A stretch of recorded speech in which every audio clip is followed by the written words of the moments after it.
With Life is Strange Reunion coming out on the 26th of March, I thought this was a perfect time to go back and play through the three mainline games, Life is Strange Before the Storm, and Life is Strange Double Exposure.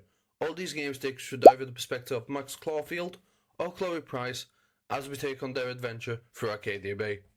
First game opens up with Max Caulfield waking up in the middle of a storm where she has no idea what is going on. We soon find out that this is just all a daydream while she's sat in her art class. The plan, all we have to do is play through the game and collect random photographs every so often. Just relax. Stop torturing yourself. You have a gift. Fuck it. Not me. Oh, boo-hoo, poor little rich kid. I know you've been pumping drugs and shit to kids around here. I bet your respectable family would help me out if I went to them. Man, I can see the headlines now. Oh. Get that gun away from me, psycho! No! Oh my god. Yeah, sure. Oh my god.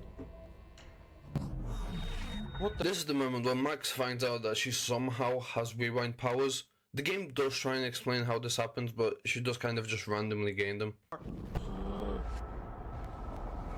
We can rewind time. Oh my god.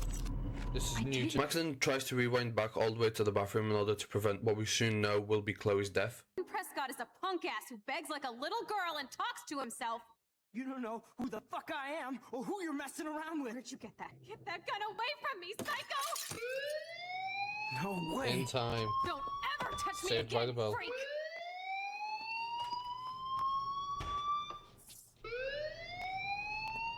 Another shitty day. We now meet the school's security guard, which is David Madsen, and let's just say, neither am I, or neither will you, or neither will anyone be a fan of him. Your face is covered in guilt. The alarm tripped me out. Then trip on out of here, Missy. Or are you hiding something? Huh? You're sweating pinballs. Is that all you're thinking about? You can always be upfront with me, Max. Or have you done something wrong? Is that it? Well, Max, talk to me. The game now introduces the mechanic of taking on these major decisions as Max in order to shape how the story plays out. Swear. Okay. I just saw Nathan Prescott waving a gun around in the girls' room. Nathan Prescott. You sure? Yes, he was in the bathroom talking to himself with a gun. I saw everything. He was babbling like crazy. Okay, slow down. Slow down. So now you saw this without him seeing you. I was hiding behind a stall. I have the right to be there. It's the girls' room. After each major decision, the game does give you the opportunity to rewind in case you did not like the outcome. We also now find out about Rachel Lambert, which went missing last summer within Arcadia Bay. And that's our second trophy, boys. And that is our third trophy. Our main goal now is to enter girls' dormitories, but, you know, Victoria being Victoria, she says, no, sorry. So we take the tamper with a paint bucket and pour paint all over her. No way! No fucking You okay, way! Victoria? Oh, Samuel is sorry. Wet paint is not good for hair, nope. Get Sorry. the hell... Awesome. Another trophy.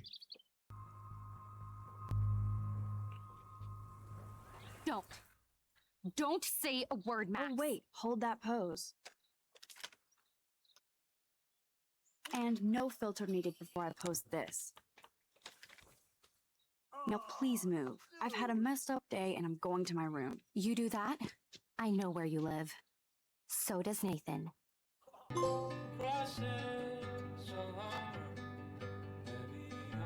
Once entering the girls' dormitory, the first thing we have to do is prove that Dana is not seeing Juliet's boyfriend behind her back, so we sneak into Victoria's room and try and find any sort of evidence that would disprove this matter.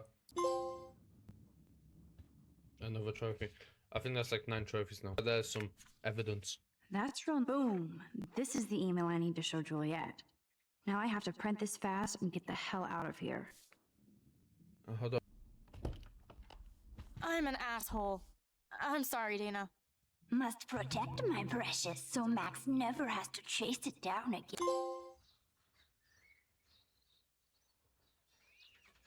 No, and leave me alone. We're gonna intervene. Hey, why don't you leave her alone? Excuse us, this is official campus business. Excuse me, you shouldn't be yelling at students or bullying them. Hey, nobody is bullying anybody. I'm doing my job. No, you're not.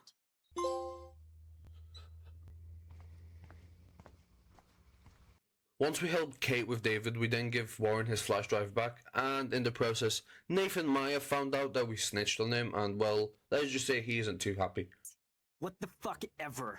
I know you like to take pictures, especially when you're hiding out in the bathrooms. Away from her, dude! Hey, leave him alone! Nobody tells me what to do. Not my parents, not the principal, or that whore in the bathroom! We then get saved by Chloe, who just randomly decides to pull up here. We now finally acknowledge each other that, you know, we are Max and Chloe. So Chloe saves us, we go back to her place and just hang out for a little while, where we find out also a bit about what has been going on with Chloe since we have disappeared. So, Rachel took my place. I'm glad she was there for you. Rachel had my back. We were gonna kick the world's ass. You would laugh at how different we were. She wanted to be a star. 6 months ago, she just left Arcadia. Without a word. Without me. We then go downstairs into the garage in order to find little screwdrivers to be able to fix our camera. Whilst here, we find out that David, who we now know is Rachel's stepfather, has cameras set up all over their house. Wait, I've seen this before. Uh, No way. When did you take this? You took this photo, you brat? In the bathroom today. You set off the alarm. That's why Nathan raged after you. It totally makes sense. David then hears all the loud music and basically storms up to see what Chloe's doing, sees that she's smoking broccoli, and basically just starts telling her off. We have the opportunity to stop and come in, but because Chloe told us to stay hidden, that is what I chose Mom, to like do. we're your family platoon. Hey, leave Joyce out of this. I wish you'd leave, Joyce. Like now.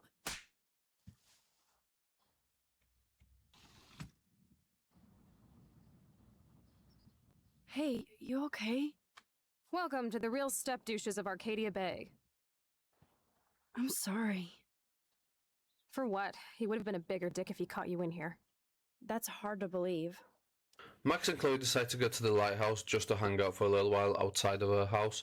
This is also where we pick up the last few collectibles, but this is also where Chloe now finds out about Max's ability. Wait, it's... Sure you don't want to be alone? Sit down if you want. I knew you didn't know. Chloe, your house is under surveillance. What are you talking about? There are cameras all over the house. I knew it. He's so hella fucking paranoid. I'll keep this a secret for now. Sometimes ignorance is bliss.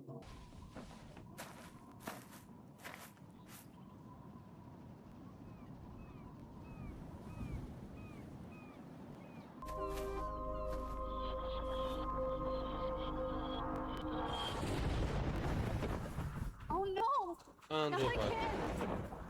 October 11th? Is this Friday? That's only 4 days away! Oh. The tornado is headed straight for the town. You're here. I'm back. Oh my lord, this is real. It's real. Oh man, this sucks. Max, what's going on? You totally blacked out. I didn't black out. I had another vision. The town is going to get wiped out by a tornado. I had the same vision earlier in class. When I came out of it, I discovered I could reverse time. Like I said, not crazy. What the hell is this? Snowflakes? It's like 80 degrees. How? Climate change. Or a storm is coming.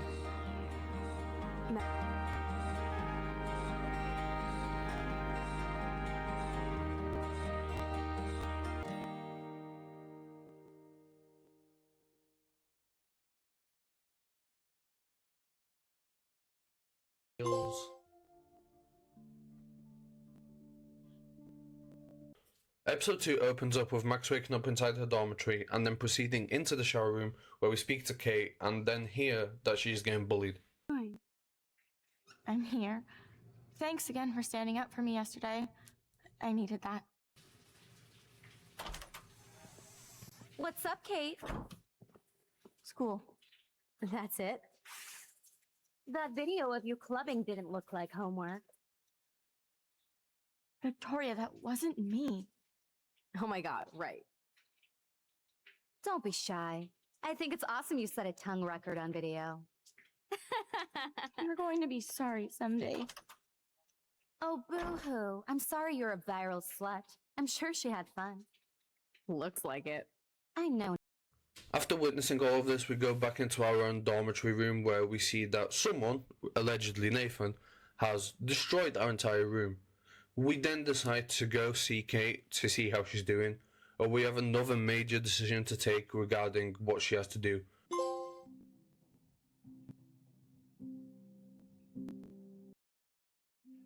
I need to find out if Nathan Prescott helped me or hurt me after that party. Should I go to the police? Yes, you should definitely go to the police, Kate. I totally believe every word you say. Nathan Prescott is truly dangerous. Bless you, Max. I will go to the police, and also Principal Wells. With you as my backup witness, they'll have to take us seriously now. Backup witness? Well, I mean, I believe you and everything, but we're still just spoiled punk students to the cops and faculty. I just think we need to be very careful here. Why? Careful of what? Nothing. Except the Prescotts are a powerful family. I hope this won't backfire on us, that's all. Even though that rich bastard has earned some serious bad karma. He'll get it. Hi, Samuel. Hey, Samuel. You're up early. Oh, hello, young Max. Young Max. I do love the early morning. Everything is so calm and quiet. And I can feel the animals waking up with me.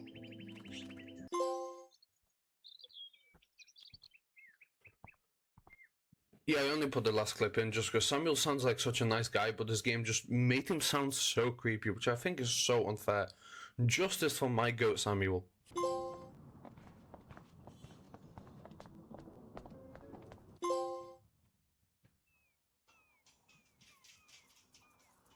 We now meet Joyce, which is Chloe's mum, and let's just say she makes it sound like she would prefer us to be her daughter than Chloe herself. All she does is complain about her. But this entire next section is just Chloe wanting to believe that we have powers. We basically just have to look at what she has in her pockets, memorize it, memorize all events that happen in the diner, and then just recall them one by one in order to prove that, you know, we saw it, rewind the time, and then basically explained it all to Chloe. Let's talk about your superpower. I don't have any explanation, and I can't explain why I saw that crazy fucking tornado. Come on, that's just a daydream. I want proof you can rewind time. This is all happening so fast. We'll start slow. Right here, now. Refill for you. Shh, now I gotta take this call and leave my breakfast. Hey, where's my partner? You called it. He's off to go bust some stairs. You're a dick. Don't slap me, bitch. Take your fight club outside. He started it. I'm finishing it. Trevor and Dustin must be in love. You predicted a cockroach on the jukebox? I pledge allegiance to Max and the power for which she stands. This isn't a toy, Chloe. I do have to be careful how I use it. Screw that! Of course it's a toy. The best toy ever? You can bang anyone with no strings attached, rewind time, and boom! It's like it never happened. Grow up.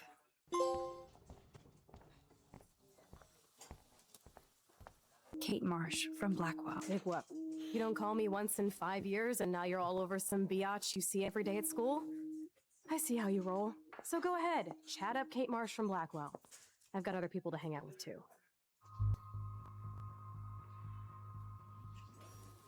Later, Mom! Bye, Joyce. I remember exactly what I need to say to Kate.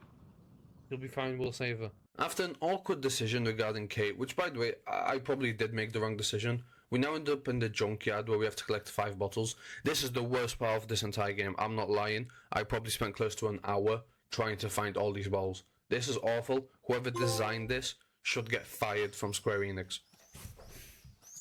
We all believe in Max.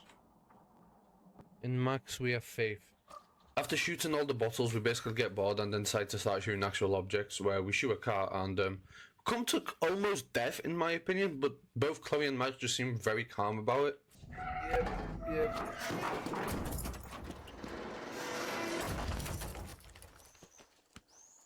Uber cool.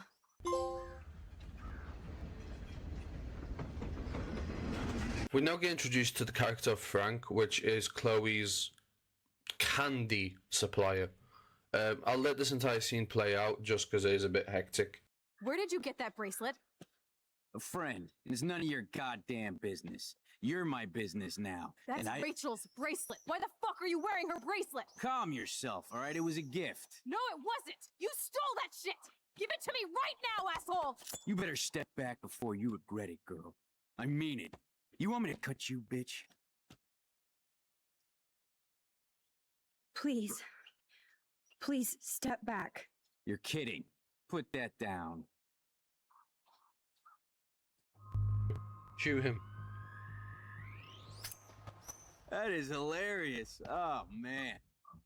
After a very nice welcoming encounter to Frank, we decide to lay down on train tracks. This is never a good idea, I never suggest this.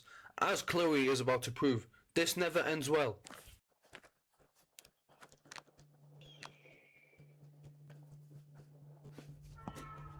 What's that noise?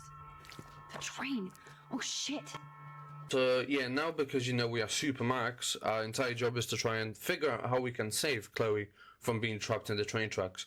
We find a random crowbar area, open this little hut in which there's pliers, and then basically try and play an engineer and an electrician in order to figure out which cable to press and clip.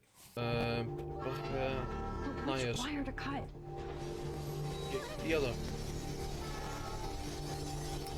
Whoa. Short Circuit City. Not the other.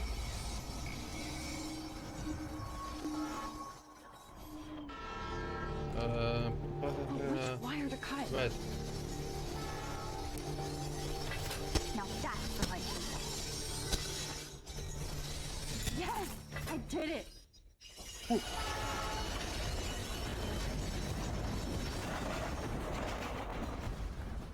We end up back in school where David decides to harass us a bit more and basically ask if we heard anything from Chloe and if we know what happened. Where we say, yeah, we know you smacked her, and then he basically tries to threaten us in a disguised way. I'm sure she told you why. Did she mention she probably stole one of my guns? You're a combat veteran. She's no threat to you. If I didn't care about her, I wouldn't care at all. When I was her age, I was out raising a lot more hell. She's better than that. That was fun helping Warren. He's pretty cute when he's in.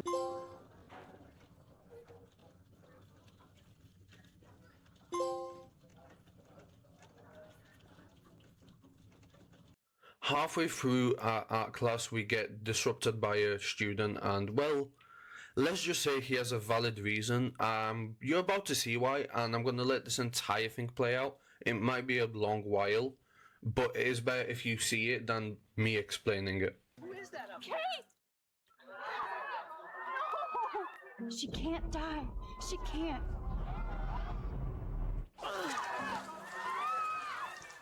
Not again. Not now.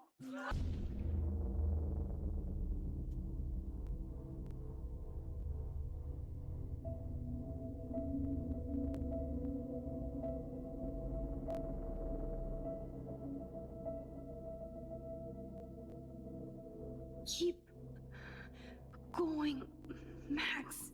You can do it. Let's go, Max.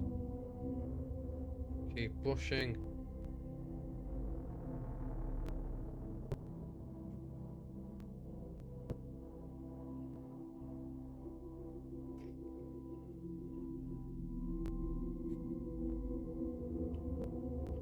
Come on, Max.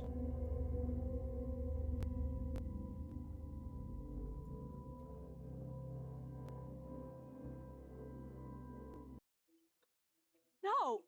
Nobody cares about me! Nobody!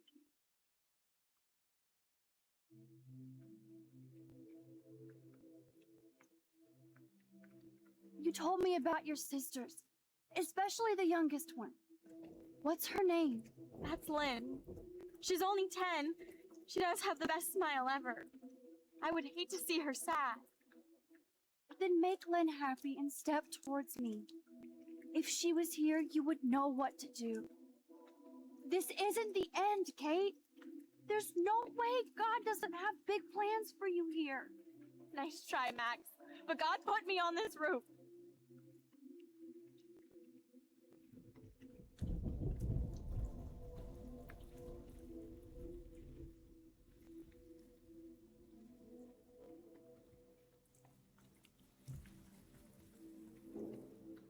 Come to me, all you who are weary and burdened, and I will give you rest.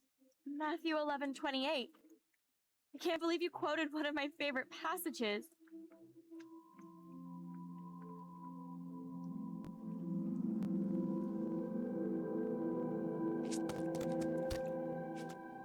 I'm sorry. Sorry. What are you talking about?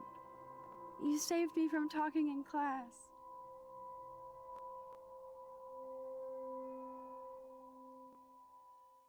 So yeah, that did just happen. We now basically just have to blame someone and say someone was responsible for what nearly happened to Kate. We decide Nathan because why not? We don't like Nathan, and at this point he is probably the biggest suspect in my opinion. After that we then go see Warren, and Warren basically says, "Oh no, Max, the weather's very weird. Something weird must be happening." Feel her grabbing mine. Max, that was the greatest thing I've ever seen. Ever! You reached out, she reached out, hugs, tears, applause. Like a superhero. Not quite. Look at me. I'm a mess. The weather confirms this weird day. Feel that chill. Max, there was no eclipse scheduled today. I would know. I would.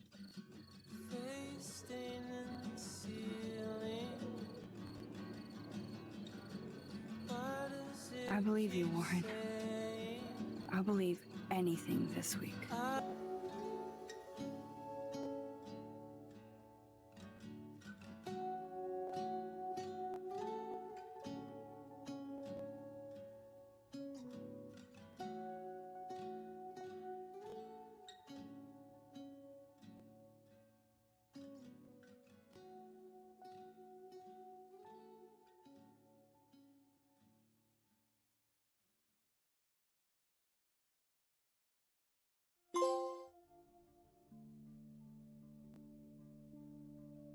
We are now in chapter 3 where once again we start in the dormitories, however this time at night, where Chloe basically asks if we can sneak out and meet her, where we discover some interesting personality traits about Victoria, let's just say. Parallax view. Lens crafted. Lead the way. I'm so glad you're my partner in crime. As long as you're my partner in time. Insert groan here. Get partner in time, partner in crime. Very Thank funny. you again so much for helping me put together a portfolio. Imagine if you picked my photo, though. We would have to spend a lot of time together. That could be fun, don't you think? I'm going to think that you didn't say any of that. You might as well choose me. Otherwise, I might have to tell people you offered to choose my photo for favors or something. As a favor to your future, I'll also ignore that undisguised threat. So yeah, you see why no one likes Victoria. She's just a bit weird. But yeah, anyways, we now break into the actual school and decide it's a great idea to break into the principal's office. However, Chloe's lockpicking skills aren't as great as she remembers. So Max has a great idea, late at night, whilst trying to sneak in, let's blow up the store with a makeshift bomb.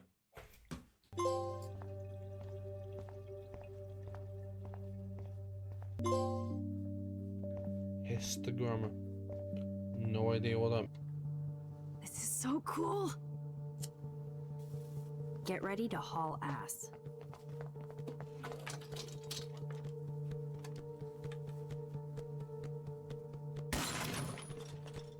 That was so fucking cool!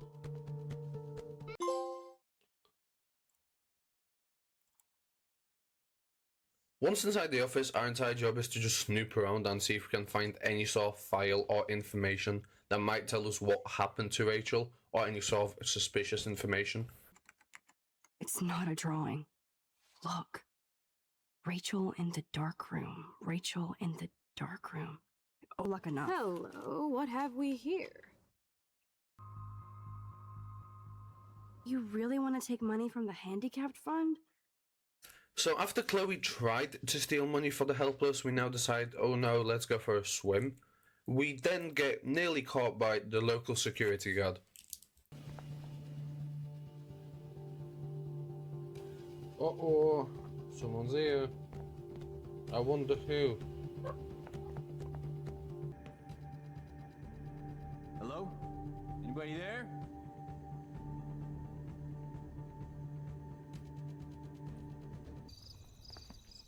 Wait, turn around. They're coming. Yeah, after barely making it out, we then decide to go back to Chloe's house where we stayed the night, and we wake up to Chloe asking us a rather interesting question. Whatever you want to try.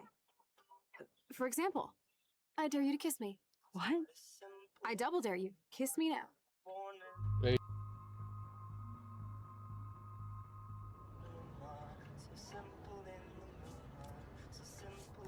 Damn, you're hardcore, Max. Now I can text Warren and tell him he doesn't stand a chance. For the mosh pit, Shaka Bra. Maybe not. Go on down and say hi to Joyce. Free breakfast.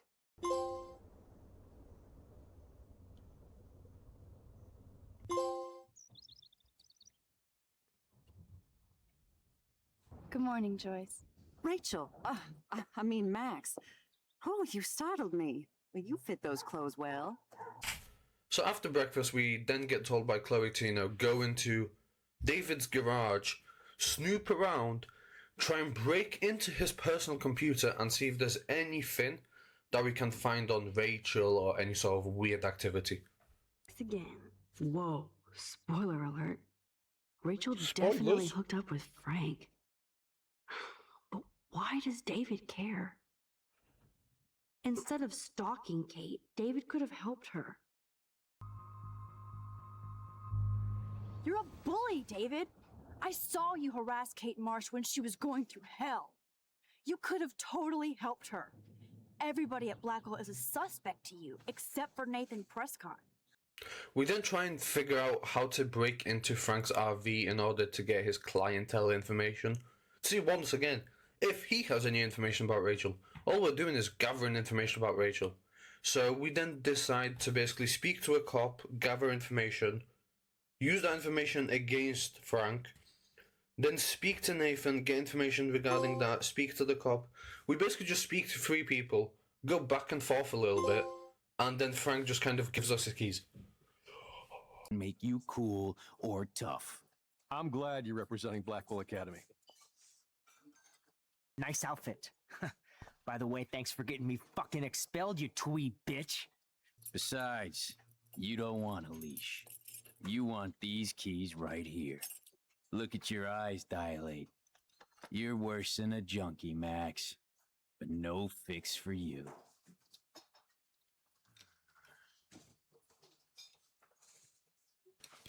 I'm afraid I'll have to. Once inside the RV, we find out that Rachel and Frank had a little bit more than just a friendship.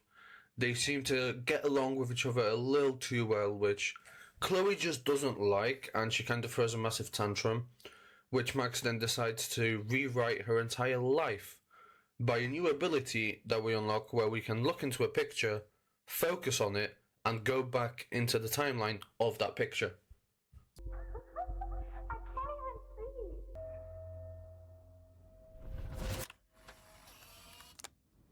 Someday Dad'll get one of them newfangled computers. I hope the flash didn't scare you, Max.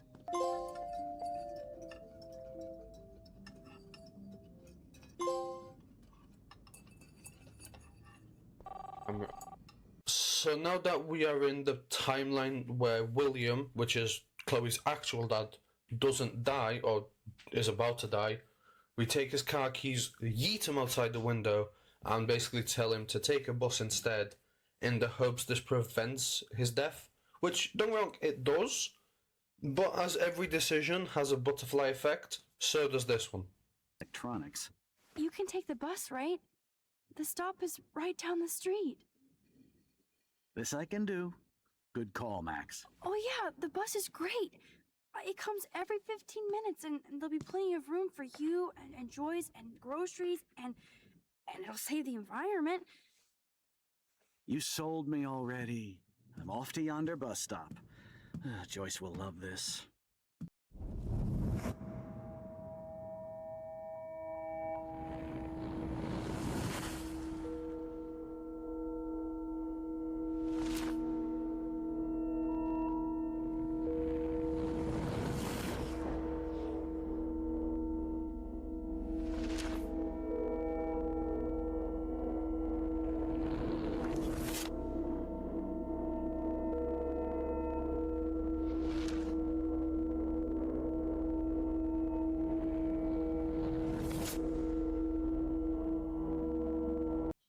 Yeah, this one decision somehow turns us into now being best friends with Victoria and Nathan and that entire group.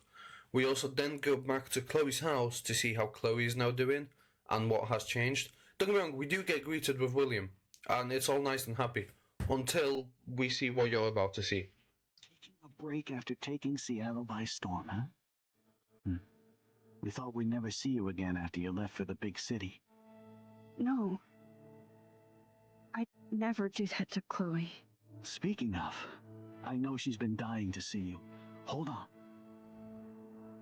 Chloe! You have a visitor!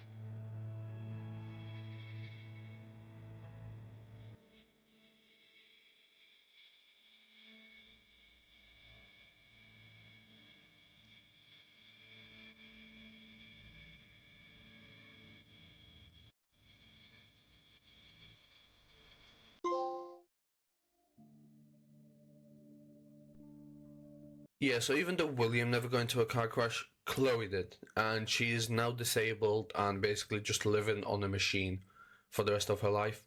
We spend a little time with her and find out that she is not happy in this situation and she's in constant pain, and her medical bills are costing her parents a fortune. She then asks us to make a decision for her. You're about to see. Yes, I do. All you have to do is crank up the IV to 11.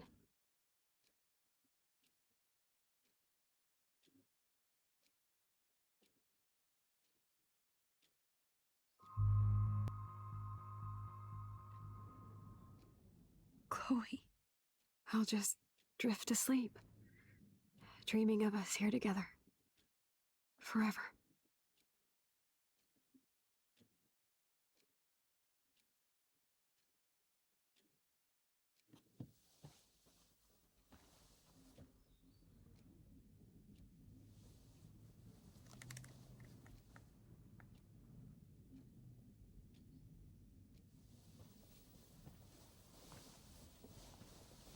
Thank you so much. I'm so proud of you for following your dreams. Don't forget about me. Never. I love you, Max. See you around. Max didn't realize as this isn't the outcome she likes, so she goes back into the photo where we made the decision to save William and basically destroys the photo to make sure that William does die in order so that Chloe can survive. And no Chloe and Max wine tasting session. Dad! Don't blow it, because tonight your mother promised to make us a world-famous salmon surprise with chocolate cake for dessert. Max, you'll be here too, right? She's never leaving me. That makes all of us.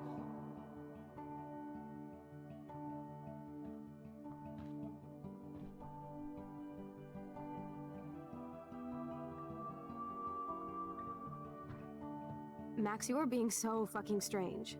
Like you're never gonna see us again. Chloe. I'm so sorry. I tried to make things different for you. I did try. I'm sorry.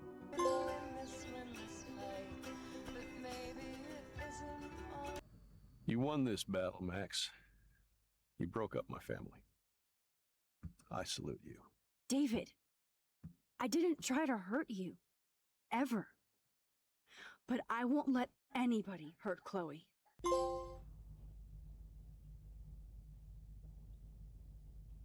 With David now kicked out, we decide to once again snoop his private things. It's becoming a pattern now. But we do actually find very important evidence that will help us discover what happened to Rachel. This is definitely Kate's floor. We then go see Kate in the hospital to see how she's getting on after her entire situation that happened. She seems to be quite good and actually in quite high spirits now. After leaving the hospital, we then decide to go to the boys' dormitory in order to basically search Nathan's room and see if he has anything. And that doesn't end too well.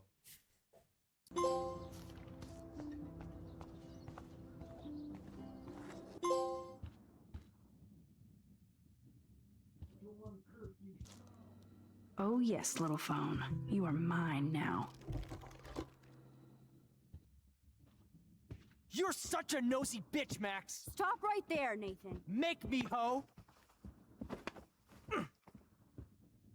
Max, I got this. Get the fuck out of my face.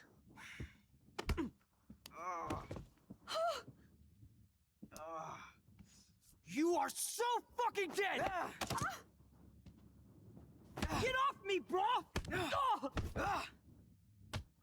Carry on. You like to hurt people, huh? Like Max? Like Kate? Like me? Huh? Feel this, motherfucker! After Warren absolutely demolishing Nathan, we decide to then go see Frank and basically pester him enough until he gives us his clientele information and anything he knows regarding Rachel.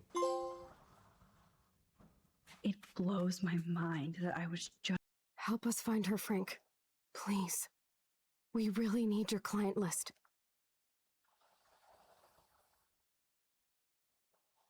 Well, if there's a chance in hell, you two dorks can find Rachel. Yeah, I'll take it. My dog isn't barking at you, so I guess that's a good sign.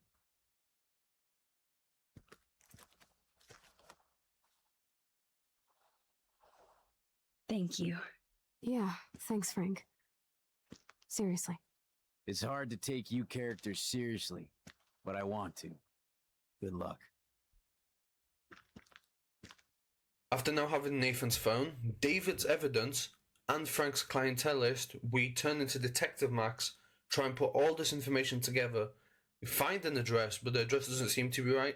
We search it up basically and discover that this barn, which it is, belongs to Nathan. So we then decide to go see what this barn is about basically.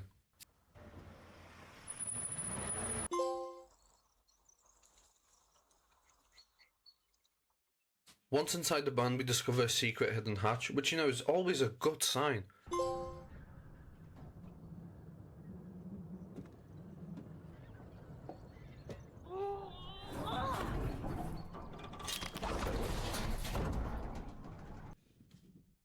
Do I even need to say how weird this is? We have now discovered what is known as the Dark Room. It's a very creepy location, and the files you're about to see in a second, I'm sure you'll recognize. The infamous files.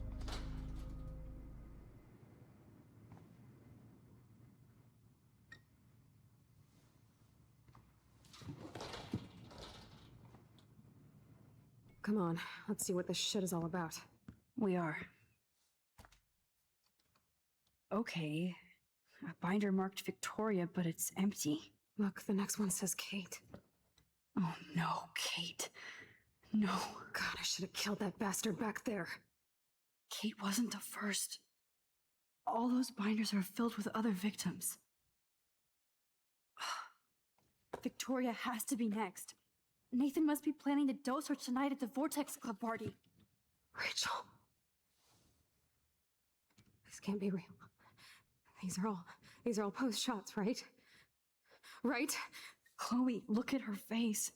She's out of it. Maybe Nathan paid her a shitload of cash to do this. She probably would have. I don't think so. Why is he putting her in the ground like that? Where? The junkyard. Max, we have to find that spot now. Then we can see what he did. Let's That smell! Rachel! Oh, Rachel, no, please not her!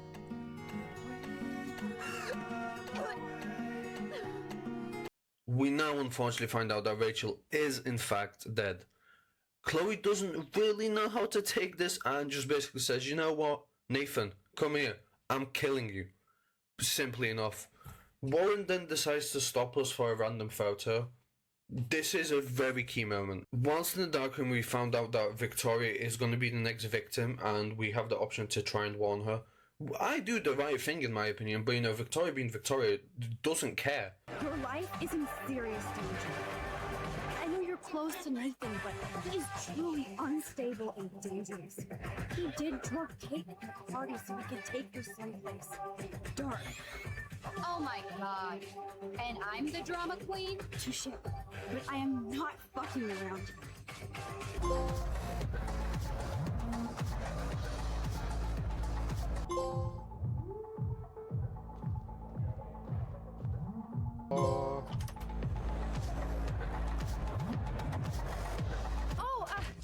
Hey, Mr. Jefferson. Are you both okay? You look like you're on a mission. I was just looking for Nathan. Uh-huh. I didn't know you were pals with him. I haven't seen him since this afternoon. He seemed pretty upset. I think he's still quite upset over the whole Kate situation. Yeah, that makes sense. Let's talk later, Max. I have to announce the winner of the contest. We then find out that Victoria is the true winner of the contest. Surprise, surprise. Chloe then receives a text message from Nathan, which, let's just say, might send her on a little spiral. He says there won't be any evidence left after he's done. Oh, no.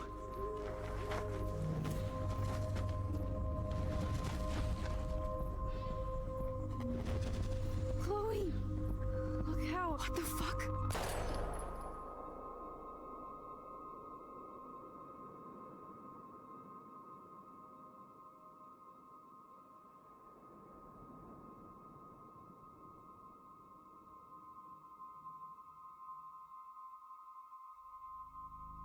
Chloe.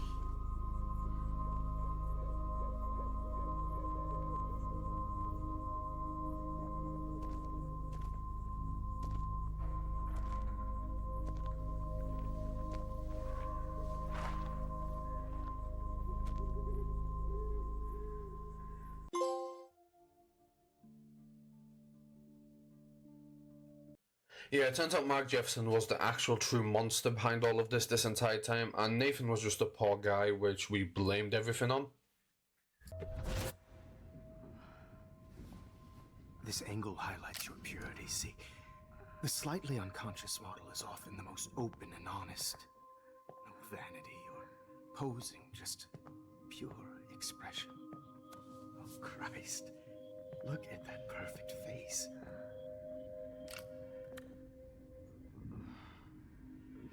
Hold that stare there! Stay still!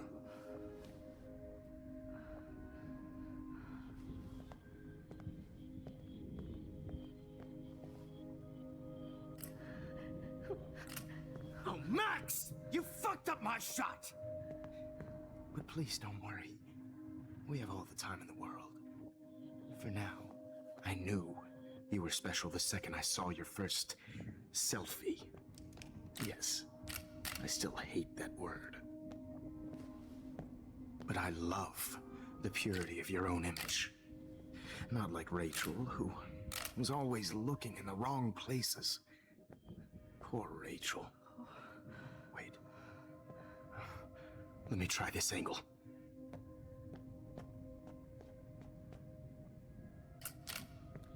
Don't move!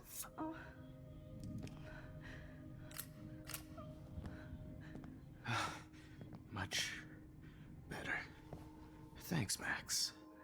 If only Nathan could see this setup. He tried so hard. But you can't just throw a few subjects around and expect a cohesive style or theme. But he had an eye for shadows, and an eye for a whole lot more, as his elite family will find out, along with Arcadia Bay. Max then tries to go back in time into the photo at the start of this entire session. She then asks for Mark, once she's in the previous timeline, if he can pass her journal, so she then can use that photo to go back to the timeline of when she took the selfie inside of his class at the very start of the game. I could frame any one of you in a dark corner and capture you in a moment of desperation. Yeah, just then, what Mark Jefferson said, if that wasn't a giveaway, I don't know what is. But yeah, basically we then decide to take David in the hopes that David can save this entire situation and track down Mark before all of this happens. Because we've now told David what would have been at the start of the game about what has happened, we now rewrite this entire timeline where we now win the competition and we go to San Francisco instead of Victoria, and Mark Jefferson gets captured, taken to prison.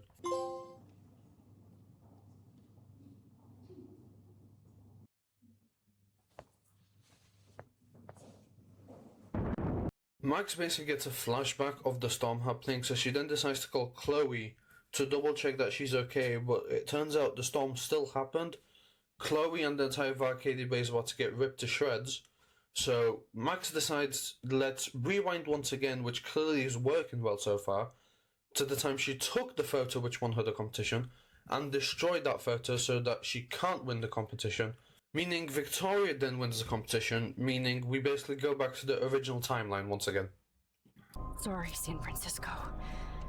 Chloe comes first.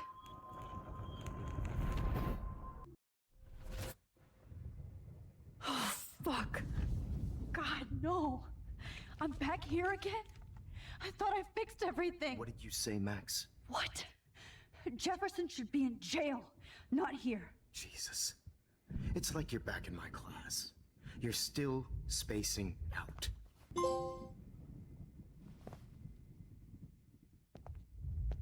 However, the one major difference in this timeline now is the fact that David does actually receive that message about Mark Jefferson being the evil guy, decides to still come and help us, and we basically just have to tell David what he has to do, aka, you know, dodge this, attack this. Over.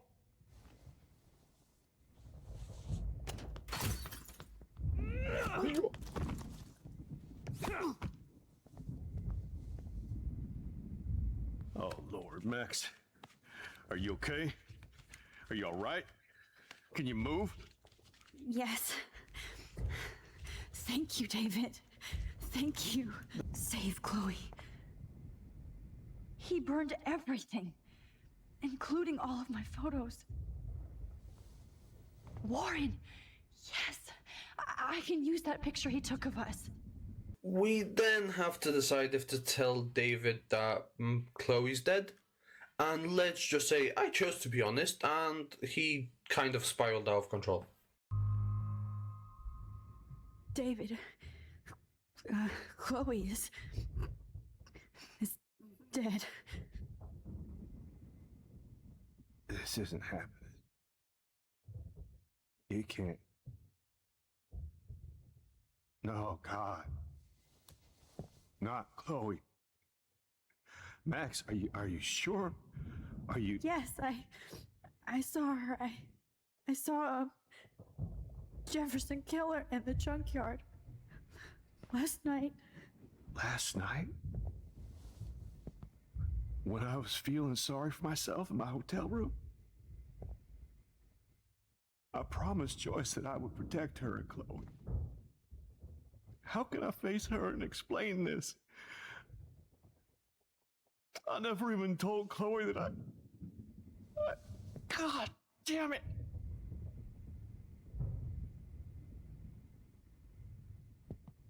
You killed my wife's child, you sick fucker! And you took away my stepdaughter? David, wait!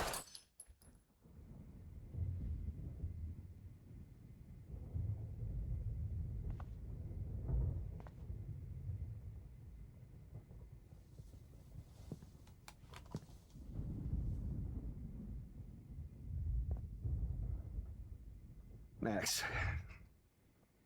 I'm sorry. I'm sorry you had to see that. Max now remembers about the photo which Warren took earlier during the party, so we go and try and find him in order to be able to use that photo to rewind back to the party to try and prevent all of this. You have one new message. Message received yesterday at 9 p.m. Max, it's Nathan. I just wanted to say I'm sorry. I know about this. I didn't want to hurt Kate or Rachel or I didn't want to hurt anybody. Everybody used me. Mr. Jefferson is coming for me now. All this shit will be over soon. Watch out, Max. He wants to hurt you next. Sorry. Yeah, honestly, that voice note from Nathan breaks me. I just feel so sorry for him at this point in the game. Like, the game portrayed him as being the evil guy and that he does everything wrong. And then he just decides to, you know, be actually the nice guy. And turns out he was basically the entire time and was just basically being used. I hate to say I'm glad to see you, but I'm so glad to see you. That's okay. The important thing is that you're safe. And I know you can take care of yourself after Nathan. Should have done that a long time ago. But damn, Max. Can't believe you actually drove down here in the middle of a fucking E6 tornado. Just for one photograph? I mean, I know you didn't come for me. Hey. Be careful out there.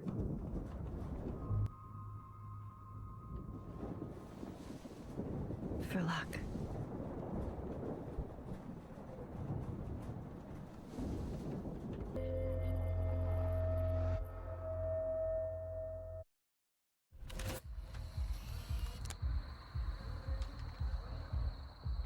We got no time for this shit. Come on, Max.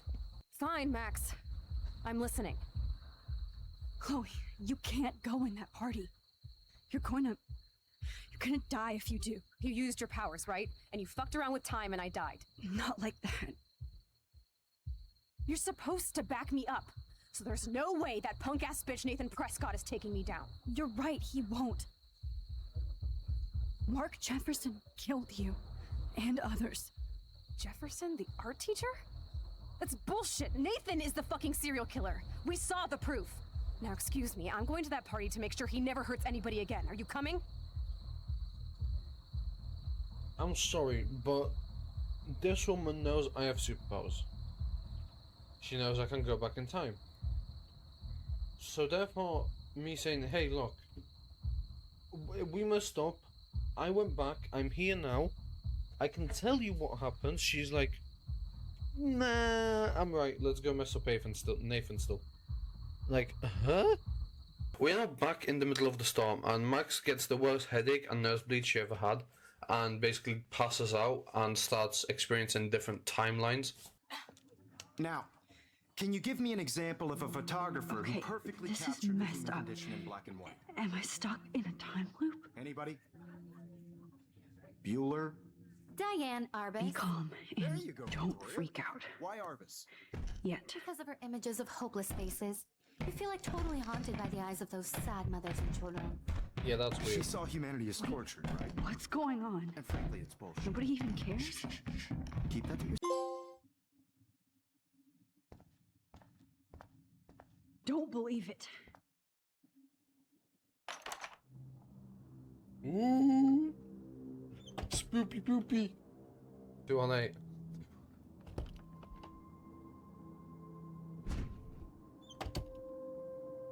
Great eye for images and for art.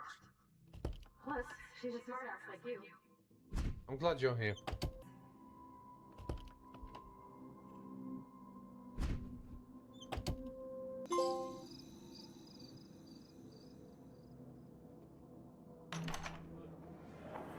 زي شبه راح يستني أبي رأس نفس خمسة. I'm just gonna eat both the night where you're no we don't mean that. I don't know.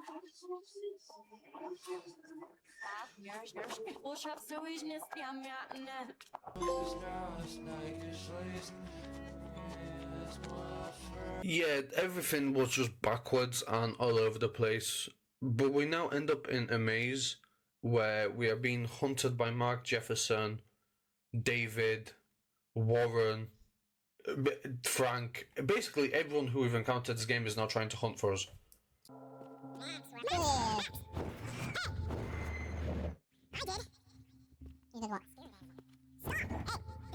Warren's locker. Oh shit, Warren. That is too weird. Fucking scary. You're absolute weirdo. Borrow Max. Just in case I need evidence. You dig my wheels, Max? Get in the car. I'll take you for a ride. Get in the car.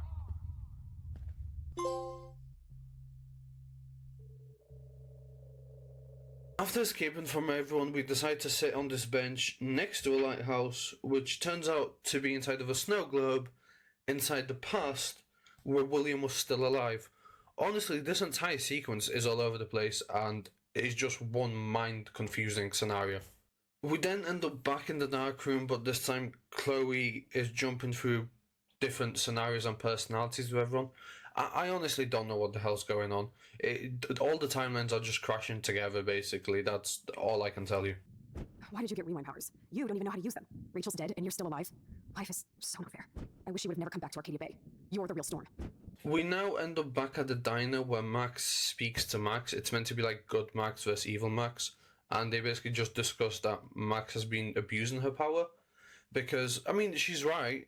All we've used our power for is to change dialogue and change small outcomes to basically, for people to like us more. That's all that we've been doing. But anyways, this is basically the end of the game. I will now let the actual ending play out because it is a little emotional.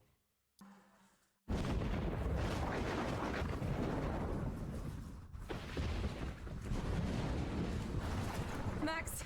Max, can you hear me? Please say something. Chloe? I must have passed out. Oh, thank God. Don't you ever do that again, okay? I swear. But that nightmare was so real. Was so horrible.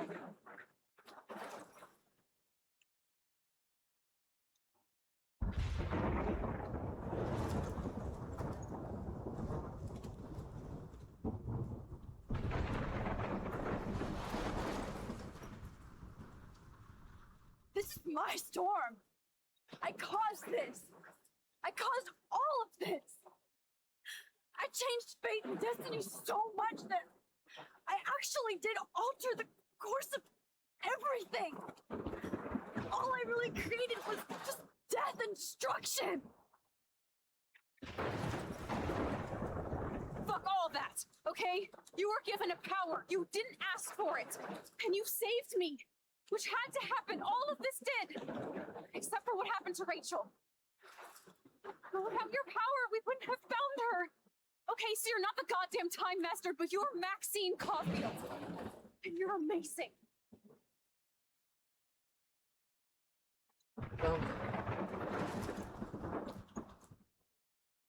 Oh, this part's always heartbreaking. Max. This is the only way. I feel like I took the shot 1,000 years ago.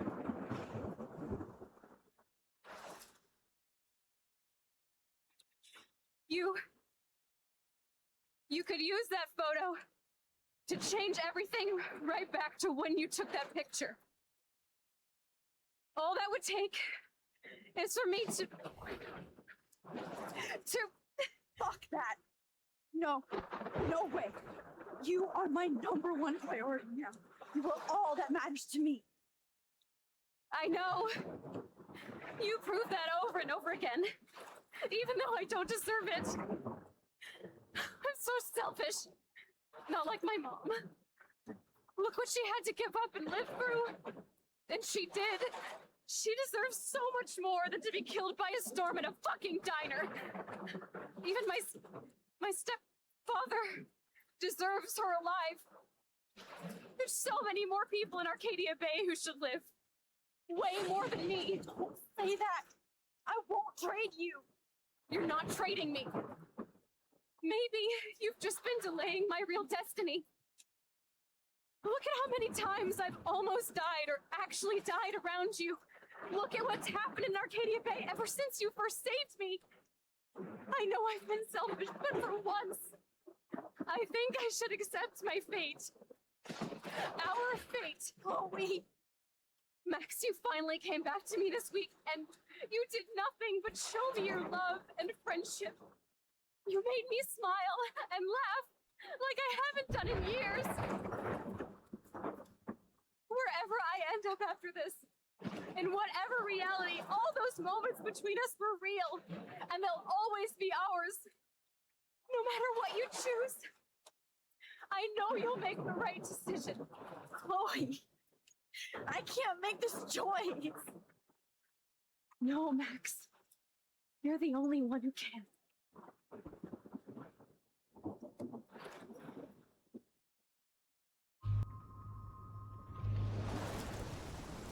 Max, it's time. Not. I'm just gonna quickly jump in, just so you know, there would be like very emotional music playing right now, but this game is heavily copyrighted, so it's just gonna be a bit of silence.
We now start playing Life is Strange Before the Storm, which, well, as the title suggests, it's Before the Storm, where we play from Chloe's perspective, and we basically discover the entire storyline of Chloe and Rachel Amber before, obviously, what we know is to be Rachel's demise.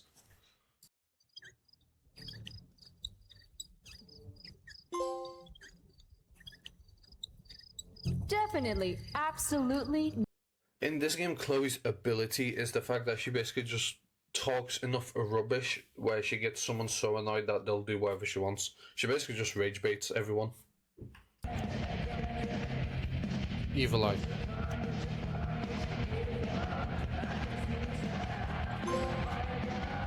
What are you looking at? Sorry, dude. Maybe you shouldn't overcharge. Shit! No, no, no, no, no, no, no! Come on! Oh, yeah. Sweet, sweet victory. Where she hides it at, I have no idea. That's like $200.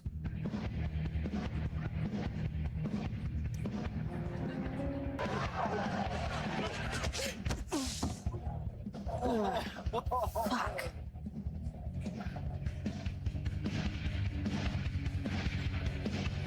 Hey, you okay? I'm fine. Relax. You bumped into me, remember? We also meet Frank in this game before we met Frank in Life is Strange 1. Yeah, I hope that made sense. But basically, Frank in this game, in my opinion, is actually portrayed like a very, very nice character, and I actually really like him, and I'm a big advocate for him. You spilled my beer, bitch! You should be more careful. It's a rough place. I don't like your attitude.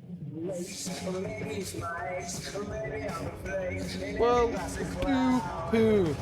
Then how about I show you how unimpressed I am with limp dick assholes who get butthurt over a spilled beer? I think she's calling us out, dude. She's gonna regret every word. Every word. Oh, this is gonna be good. I'm gonna teach this little punk some I'm manners. serious. You want to see me get angry here? Because I'm getting there. And it won't be pretty. It won't. She thinks she can take you?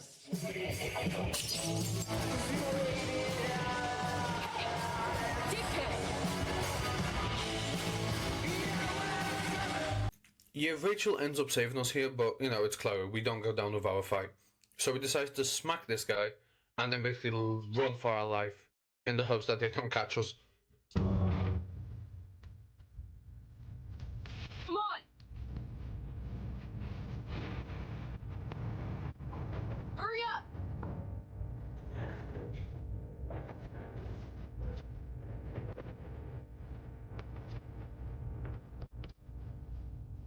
Don't, Frank. Not gonna happen. Calm down. Come on, man. Walk away. Screw this. Bullshit, though.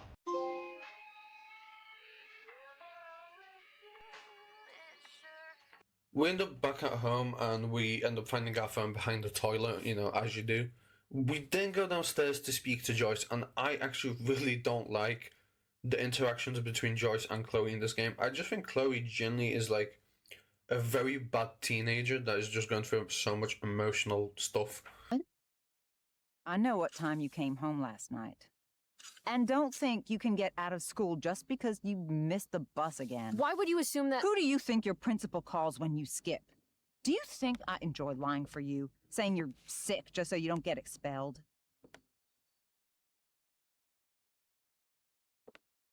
Between your grades and your disregard for my rules, I see you slipping. I'm worried. But Mom, the whole point of lowering expectations is so you won't be disappointed in me. Mom, I know you're dealing with a lot. Thank you. I understand you don't need me as much anymore. But I need you. I do still need you. You're my mom. I'm proud of you for being so self-sufficient. But the whole world's not out to get you. Tell that to the world. You're impossible. But I love you. I love you too. Why am I looking for these keys? Flip my money. Oh, the 200. You're welcome. We meet David at this point in time, and David's character, in my opinion, is a lot worse in this game than he's in the first. I think he just doesn't have any sort of good quality standing for him, unlike the first game. Fuck! We don't have to like each other, but you will respect me. You've enjoyed enough of a vacation from having a father figure. So there's some things I want to be real clear about. David, right? Once again, I'm really trying to be an advocate for you. I'm saying the vacation from a dad figure when her dad died is not the correct terminology to be used here. I'm sorry, my man, but that is not what you're meant to be saying. I won't stand for your disrespectful mouth. Regard for authority unites us, gives us dignity, and we are better united than divided. Joyce, your mother, she's hurting, Chloe. Hurting for you. Chloe ends up having flashbacks. This happens quite a lot in this game, where she'll have flashbacks to seeing her dad, William, her actual dad, and basically learning so-called life lessons from him in order to progress the story and make the correct decision she's meant to make. This is also copyrighted music.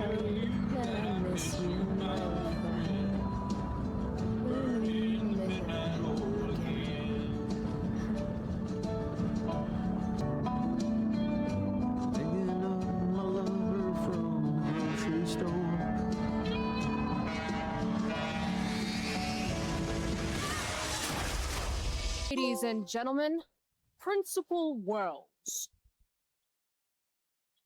To be fair, one of the more interesting parts about this game is the fact that Nathan in this scenario and in this entire game is the victim. This is before he becomes the bully that we know him to be. I'm gonna do you a favor. You can't be a part of the team and be into this stupid crap at the same time. You're a piece of shit. I am going to kill you. You guys, stop! Chloe, do something! Don't just stand there watching! In your budding bromance with Nathan? You're clearly into him. Just pull his hair already.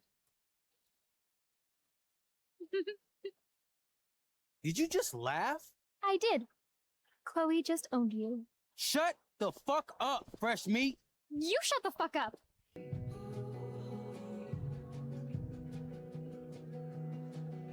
Your eye looks fabulous.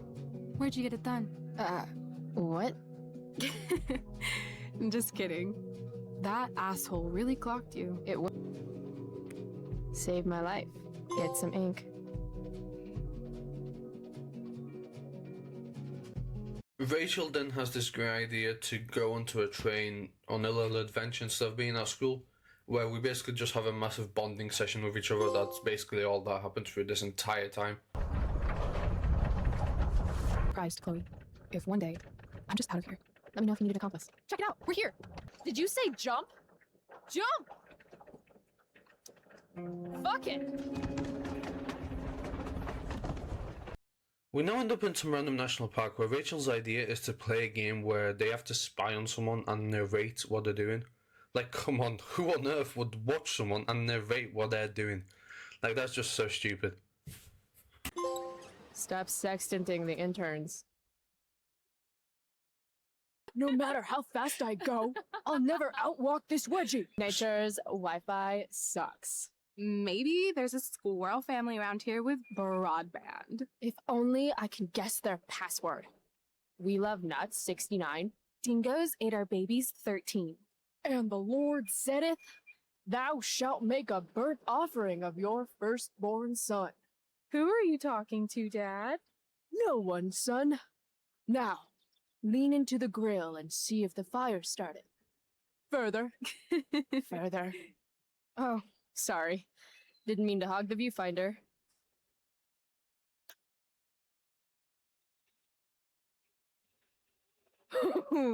Jackpot. Commence makeout session in 3, 2, 1. Nailed it. Damn, they are really going at it. Wait, you're a prostitute? But I'm a prostitute. Now who gets paid? Rachel? Rachel now basically just throws a tantrum. We find out later on why, but in the meantime, we decide it's a great idea to steal a random bottle of wine by faking a heart attack. Look at me! Do you want to be locked out of the car of life forever? Or are you ready to break in there and seize the keys to your potential? Oh my god. You're right.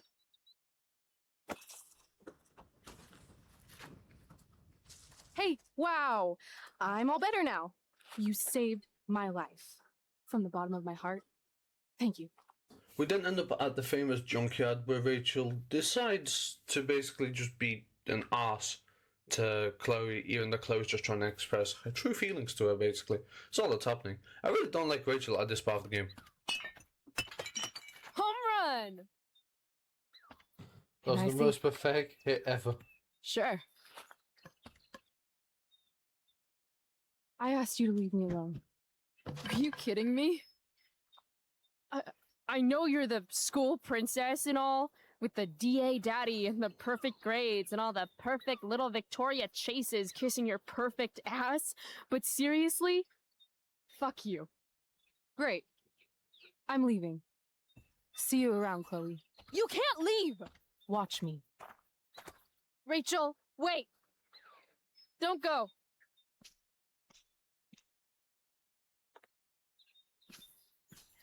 Why not?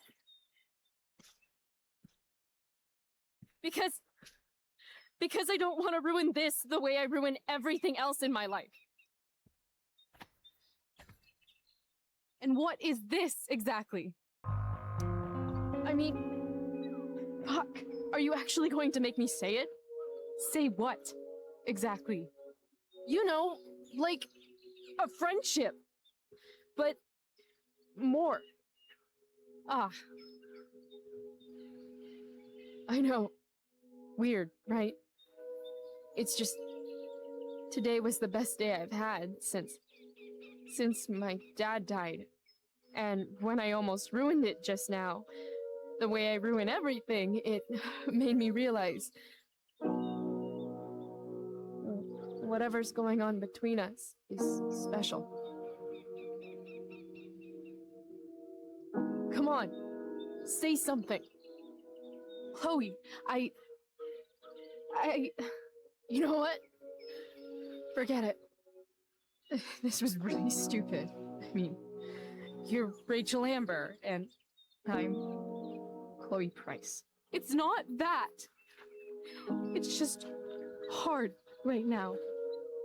And I can't talk about it. Why not? Because I can't. I know it isn't fair, but it's how it is. Chloe now just goes into this massive rage and starts smashing everything to pieces. You know she's fake. You can't take your eyes off her. Who else do I know who fits that description? Smash. Ugh. Ugh. Ugh.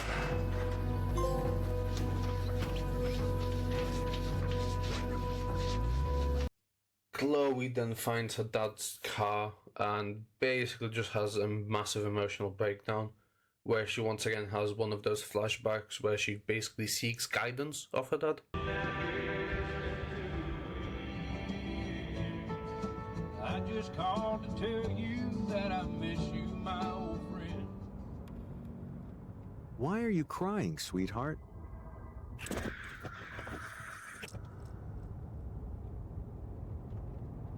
Because you're not real. I'm not.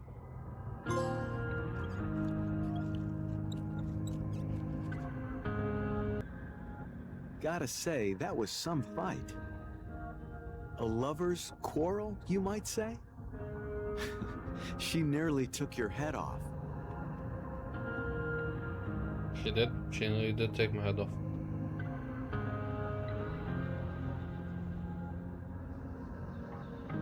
What do you care? Sorry, sweetheart. I guess I'm getting into your personal business. Chloe then ends up finding Rachel underneath the tree where we saw the man and woman start kissing before Rachel threw a tantrum. And Rachel just basically explains exactly the reason why she did what she did. You don't have to tell me anything you don't want to. You remember that guy that we saw under this tree with that woman? The ones who were making out? That was my dad. Oh. All right. And that woman was definitely not my mom.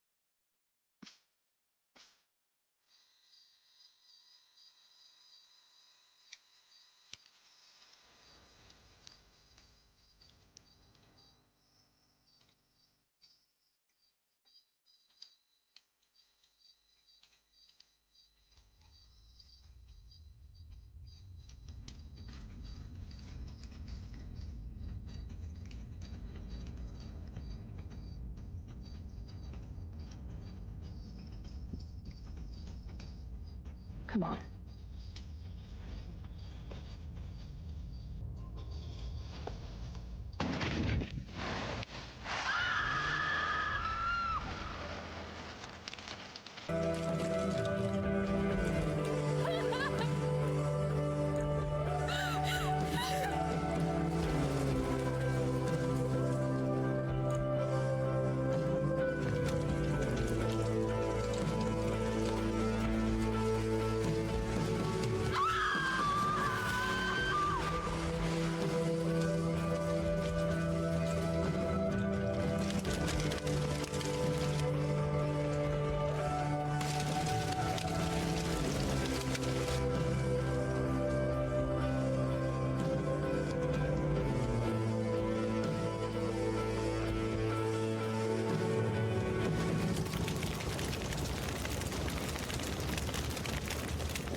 So basically, yeah, Rachel decided to start a massive forest fire, you know, as you do. We then end up afterwards the next day at the principal's office, and basically the principal straight away assumes we're the reason why Rachel decided to skip school. Rachel decides she'll take the blame for it because it was her idea, it was her fault. We have the decision to basically lie and say, oh no, it was us, basically to protect Rachel. I ain't doing that. It was her choice to skip school, not mine. No. Nothing to add. Regardless of it not being our fault, the principal still decides to suspend us, so we have to empty our locker and we leave the school in, let's say, Chloe fashion by graffitiing the entire bathroom.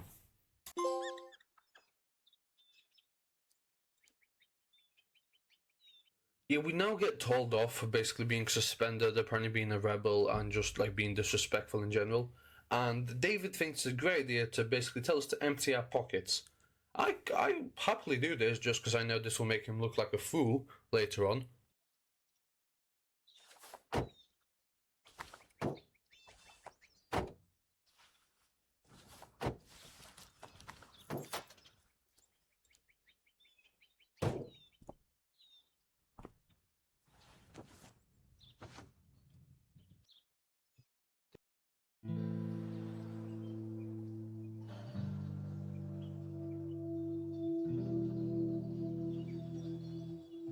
How do you know which way is up when your whole life has been turned upside down? Chloe now decides to run off into the junkyard and, as you do, start fixing a random car in the hope that she can get it fixed to then be able to escape Arcadia Bay is the general idea what she's trying to achieve.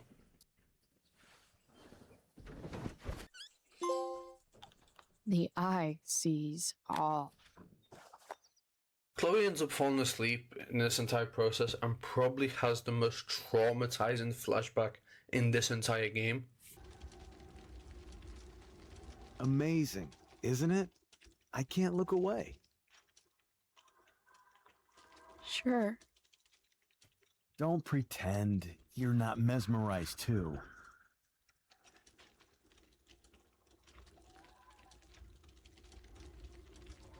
See?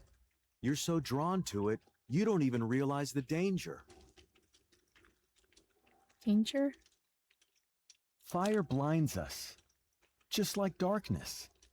But darkness blinds with absence, with loss. What does fire blind with? Beauty.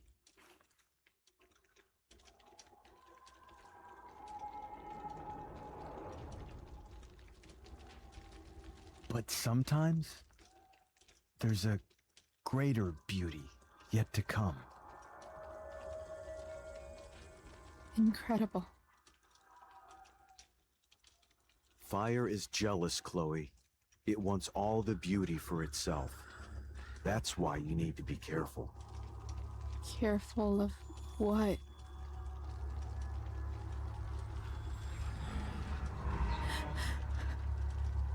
Of getting burned.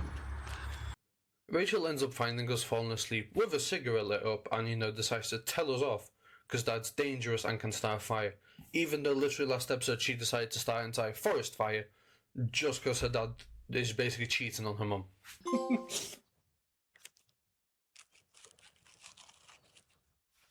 Frank comes to the junkyard because he's meant to be meeting Chloe, and Chloe sees that the woman which was under the tree is walking out of Frank's RV, indicating that obviously they know each other. So as Chloe does, she tries to pester some information out of him, but he won't budge a single bit. You little killer. Frank explains that he wants to go steal money of Drew so that he can then get it back, so then Damon can get his money back. Basically, all I'm doing is stealing money for people. They're just too high risk.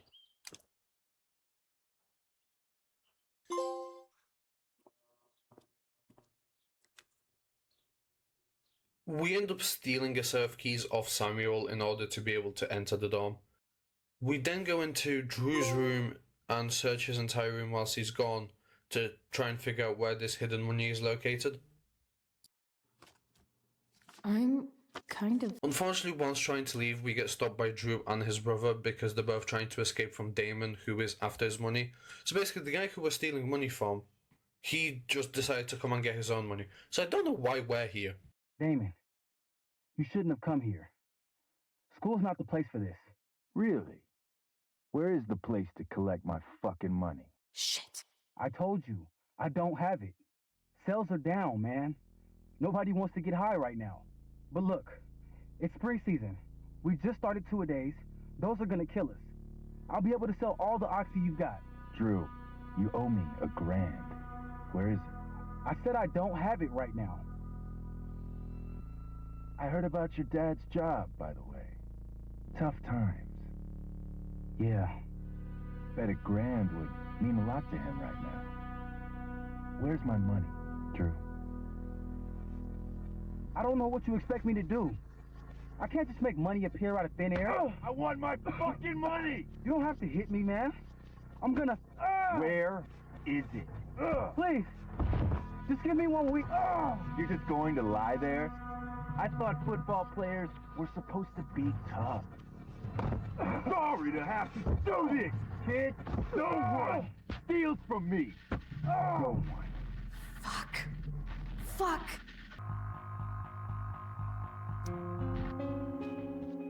Stop! It's okay. I've got your money. Ah, I didn't realize we had an audience. Hey, Mikey. Okay. Who the hell are you? Frank sent me to collect. That's what Frank was going on about? We need that!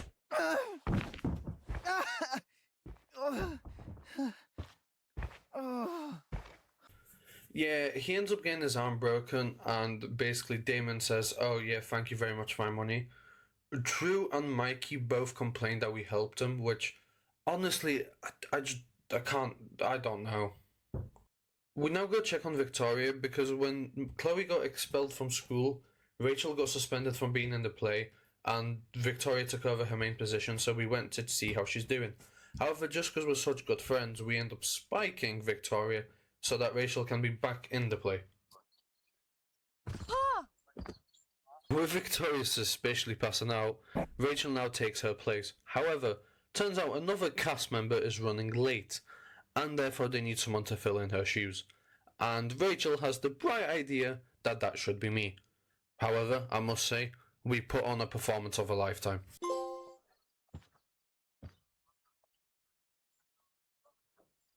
We now have to memorize the script because we, as a player, will have to answer questions in the performance based off whatever lines we're meant to be saying. We can skip over the majority of the play because it is just The Tempest. However, there is one segment where we go off script and discuss our relationship between... Nay, this most of all I will not grant. That's not her line. Is it? What's going on?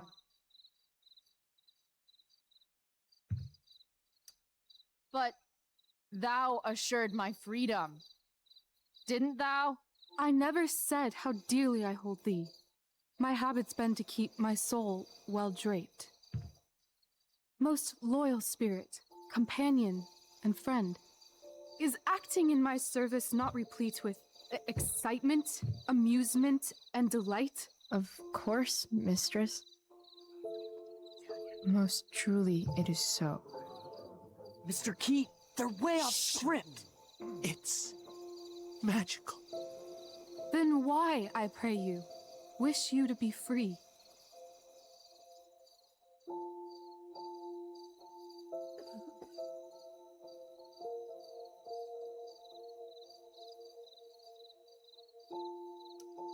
Excitement ages quickly. And I fear if we set out in search of new, fun, you'll tire of me. And, then I'll be alone. I have thee in my grasp. I will not bend. I will not see thee flying forth alone. The envy would be more than I could bear.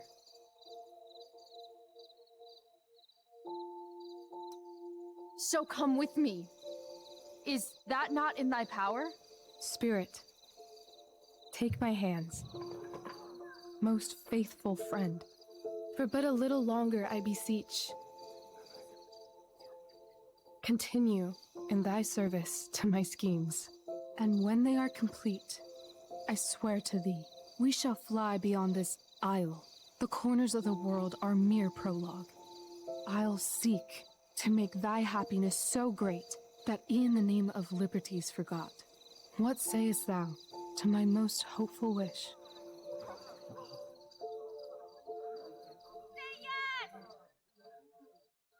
Yes, I am most pleased. Your duty done for now, so go forth hence with haste. I've work to do. After a beautiful performance and taking a well-deserved bow, me and Rachel decide to head back to her house, and on the way let's just say we get a bit honest, and maybe a little romance gets involved.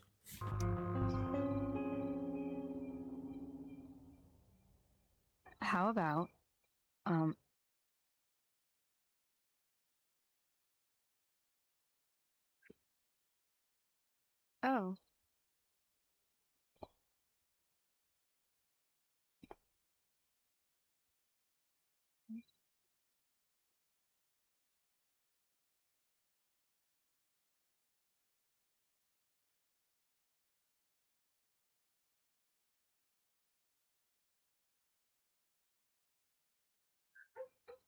Is that convincing enough? Yeah.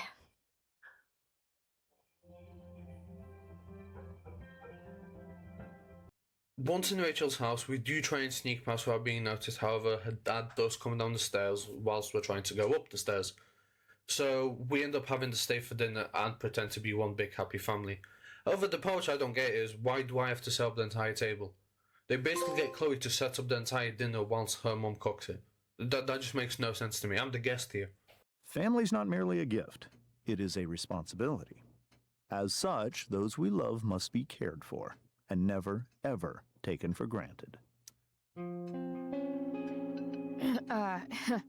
Yeah, that's super true.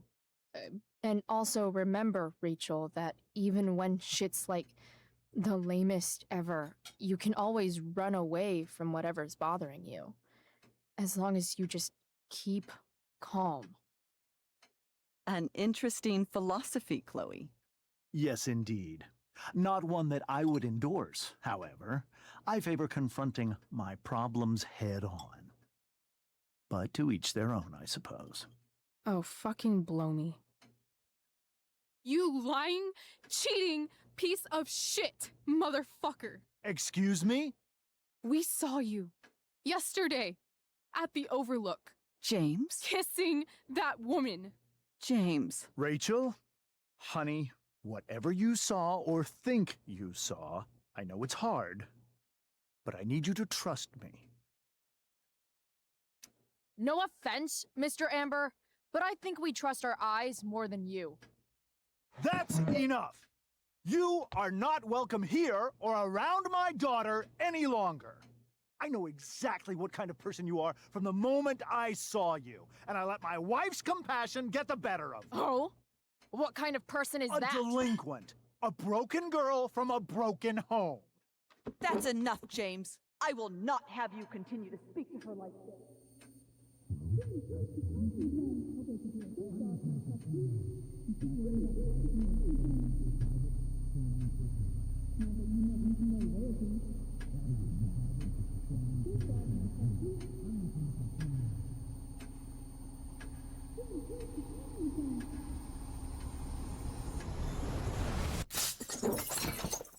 Why can't you just tell me the fucking truth?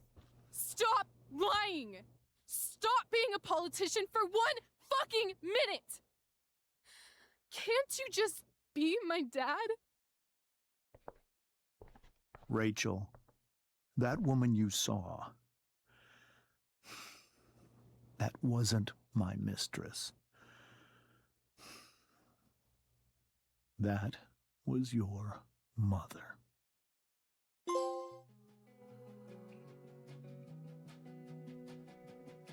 So yeah, after dropping that bombshell of a fact, he then does decide to explain basically how they all met, and that, like, you know, it was a high school thing, and then she got pregnant, become an addict, and for the better of Rachel, they decided to take her away.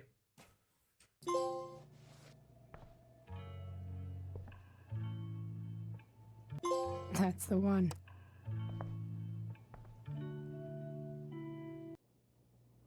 Is that wrong?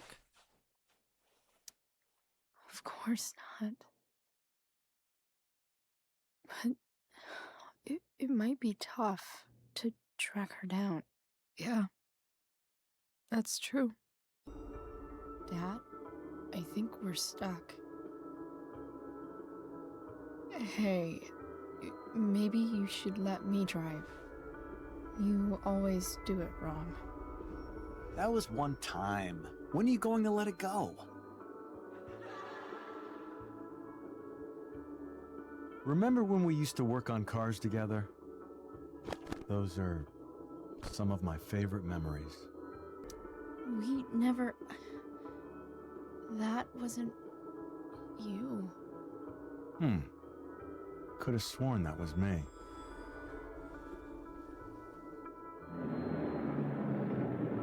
All right, you win. Why don't you go take a look? You sure? Give me a break. Well, maybe there's a reason we pretend.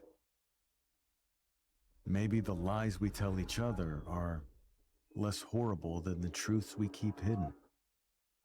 Wow. That's pretty dark, Dad.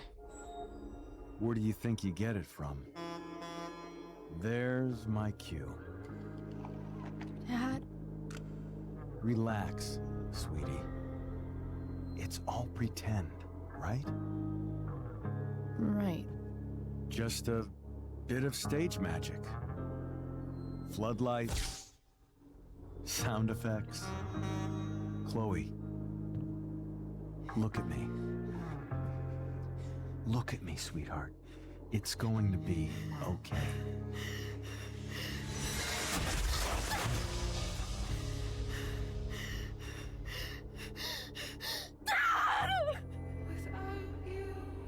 Yeah, the game has taken a very emotional turn. Everyone's just dropping bombshells of facts. There's heartbreaking scenes. Regardless, we now end up in Chloe's house, where Chloe decides to call Frank to see if Frank can put us in touch with Rachel's mom, seeing as though, you know, Frank and Rachel's mom were together in the same RV, so they clearly do know each other. Frank basically says, sure, I'll come and help you out. I'd say I went down in a blaze of glory. Hitting on chicks. But we never got around to it. Chloe decides to dye her hair blue for whatever reason. I don't know. You know, rebellion stage and all that. But David then decides to actually apologize for his behavior and see if he can make wrongs right with Chloe. Okay. Apology accepted. Really? Yeah. Good job. And good job, Mom, for twisting his arm or whatever. Chloe. What? It's great. He listens to you. Can we be done now?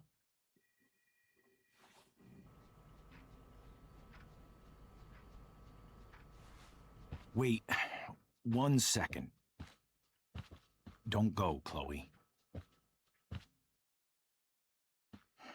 I've been meaning to show you something. Maybe now's a good time. This is my friend Phil Becker. We served in the same unit. 2 tours. Becker was killed near the end of our deployment. Roadside IED. We used to joke about all the trouble we were gonna get into once we got back home. But he died. He died, and I didn't. And I think about that fact every damn day. The point is, I've had my share of grief. I know what you're going through. So I guess what I'm saying is, I'm here to do whatever I can to help you get over the loss of your dad.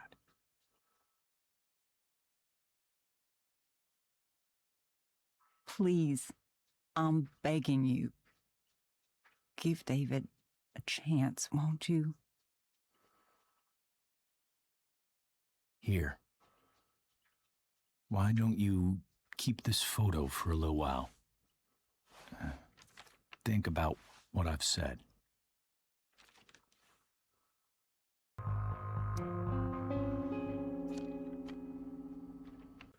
Chloe then decides to take her dad's toolbox, go to the junkyard and try and fully fix the car that she was working on earlier in order to have a true escape route from Arcadia Bay, now that her and Rachel have basically decided they are done in this town and they need to escape somehow. Chloe and Rachel then both decide to meet Frank, but let's just say Frank did not come alone. And this scene, it will get to you. It's a vital part of the game. You're early, Frank. What's the occasion? It's his fucking bar mitzvah. Frank here's becoming a man. Aren't you, big guy? What's he doing here? Hey, I thought we were cool after that Drew North thing. Don't you want to be cool?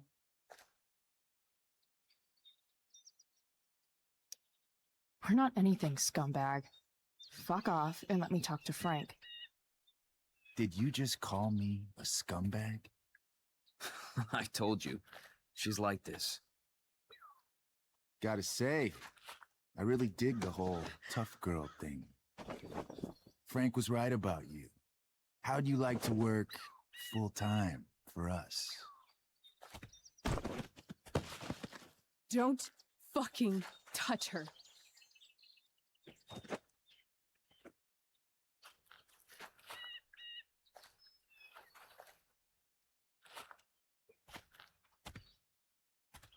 Why is it that chicks think it's okay to hit me, but if I lay a single finger on them, suddenly it's a whole other thing?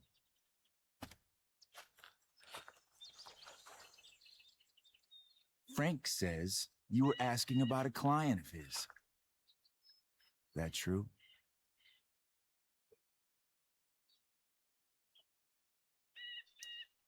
Yeah, it's true. I don't see why you should give a shit. You don't? Huh. Maybe I'll show you. See, you two Nancy Drews decided it would be a good idea to call your drug dealer and ask about his business. I didn't go to a fancy academy, but that doesn't strike me as smart.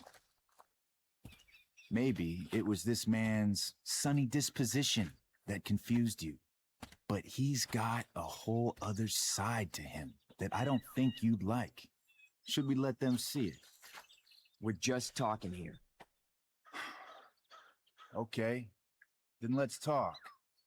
I want to know right now why you give a shit about this woman. This is between us and Frank. It's none of your fucking business.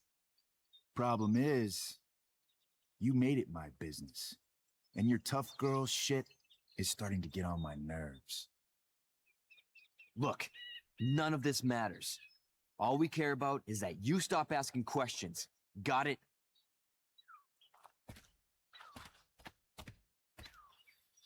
No. Tell me where she is. Now. Rachel. Wait a minute.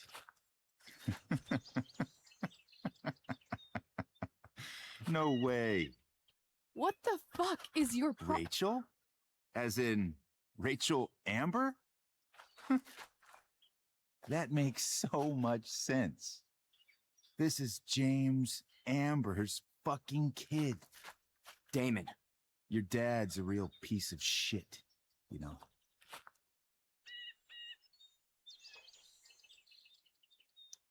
We're aware. Not sure what that has to do with us. Me neither. But I'd like to find out. Here's what happens next. Come on, man. They're just kids. No, they're not.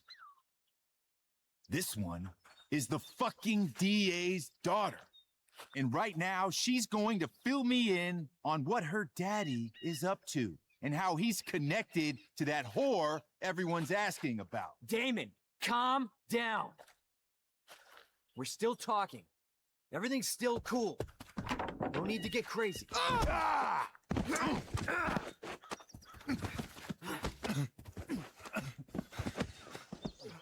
Oh, you fucking bitch!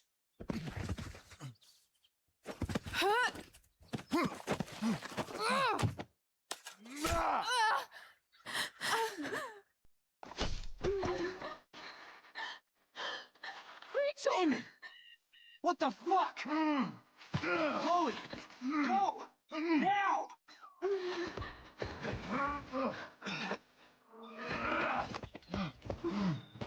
Hold on! Shit! Shit! Hey! Hold on, okay. Rachel? No! No! I'm not.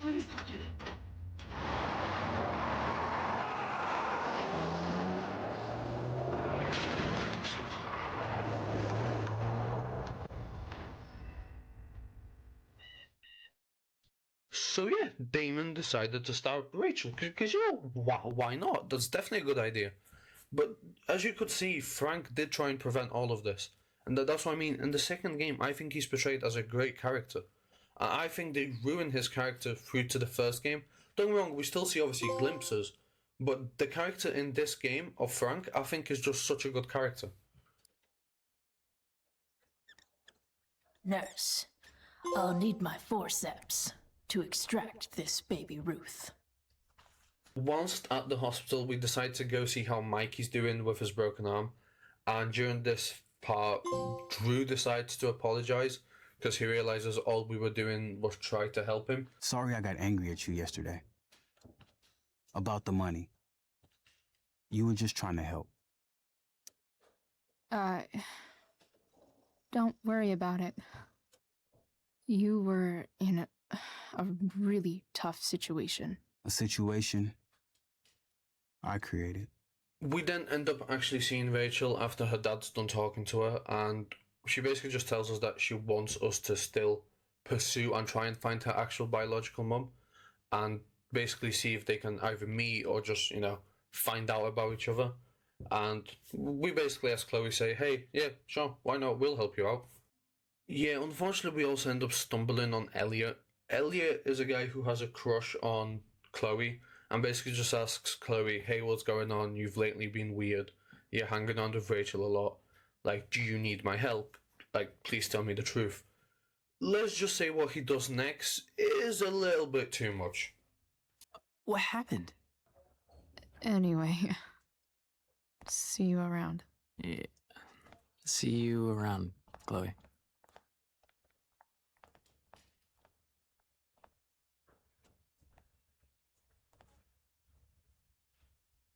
We now end up trying to break into Rachel's dad's office in order to see if there's any information regarding Rachel's mum in here. During this entire process, we figured out that Rachel's dad is in touch with Damon and is helping him pretty much get rid of evidence in replacement for the fact that Damon is keeping Rachel's mum away from her. Holy shit.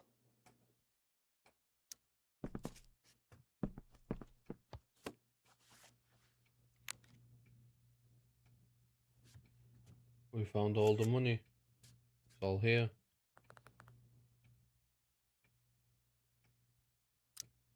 Fuck, that's... Just like I said a moment ago, Elliot decides to go a little too far and decides to follow Chloe to Rachel's house, corner her, won't let her leave, causes a scene, makes it that bad that Chloe basically has to call the police in secret to be able to try and escape. When Max left, when your dad died, no one else gave a shit about you except for me. We have a lot to talk about. And I don't care how long it takes. We're not leaving until you see that I'm right.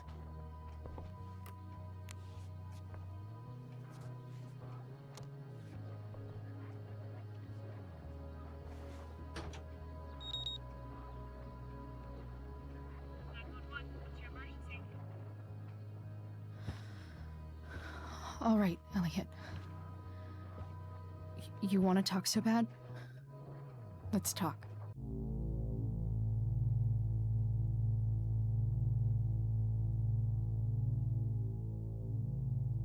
Oh, we need to... After unfortunately failing the skill check, Chloe just grabs a random trophy, launches it through the window, so that it sets off the police alarm, meaning Elliot basically has to run away because he has no choice now. Who's been lying to her all her life, and he's still lying. Hey, being a dad's tough. That doesn't justify what he's done. I'm just saying, I'd probably do anything to keep you safe. Hey, Dad, Yeah? did you ever lie to me? I don't mean telling me that ashtray I made for Mom wasn't a piece of crap. I mean, like, really lied about something that might hurt me to know. What do you think? I suppose everyone lies about big things. I mean, stuff Mom doesn't know about me. So you probably lied too. Would you love me less? Chloe ends up going to the meetup place where she arranged to meet Damon as Rachel's dad. And let's just say everything goes sideways here. I won't speak for the rest of this section, just so you can truly experience what is about to go down. I'm not afraid.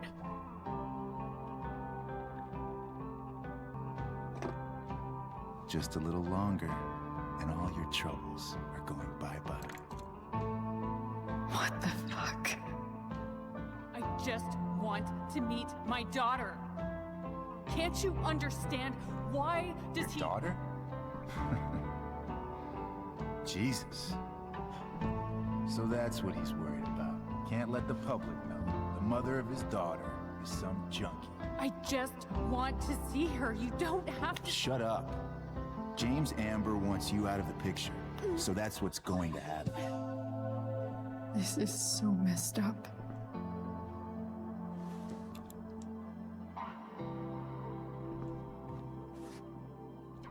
After all, no one believes a junkie. No. He said you've been sober a year. Respect. It's hard to kick this shit.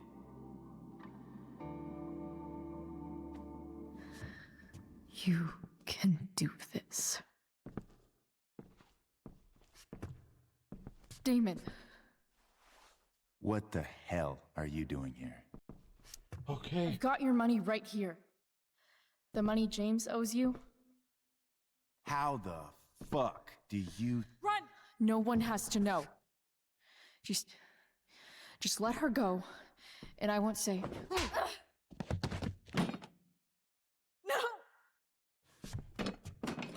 Talking's over. Leave her alone! Shut up. What the fuck?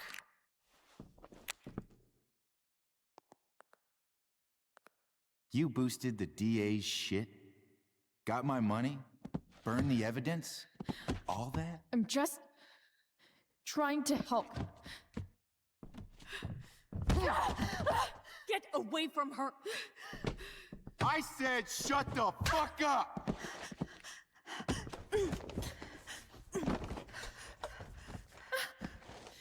No.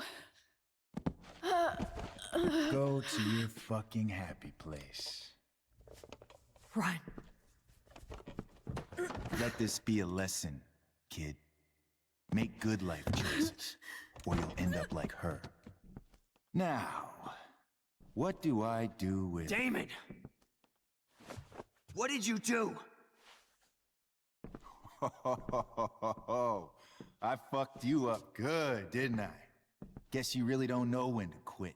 Glad to see you back on your feet. Chloe. Frank. You don't really want to do this again, do you? Okay.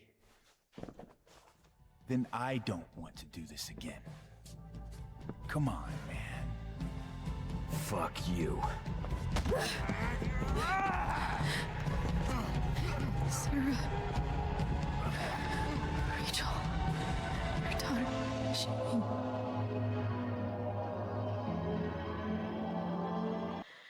And she feels so much.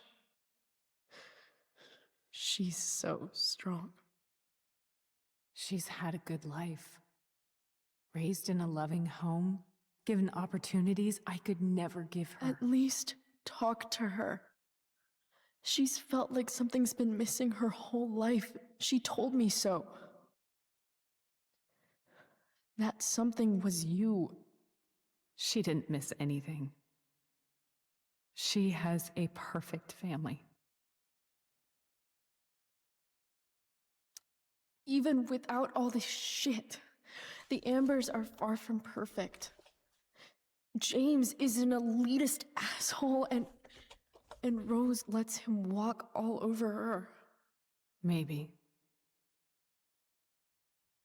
What Rachel needs, though, is not to have her father taken away from her. He doesn't deserve... It's not about James.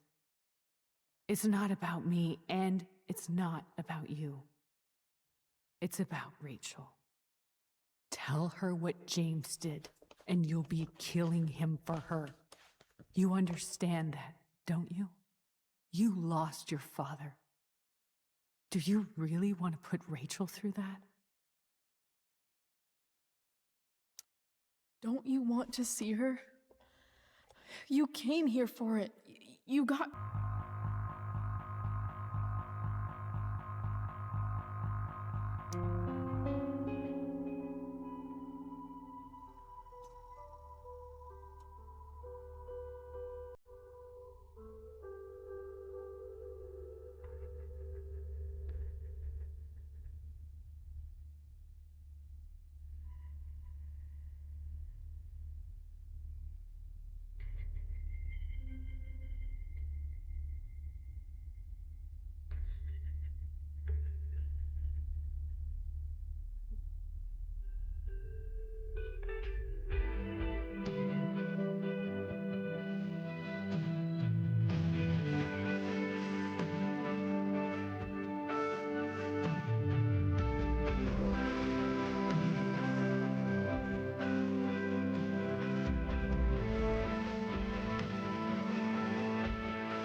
And if that wasn't heartbreaking enough, to end it all, the game decides to show us Chloe trying to call Rachel after we already know she was gone.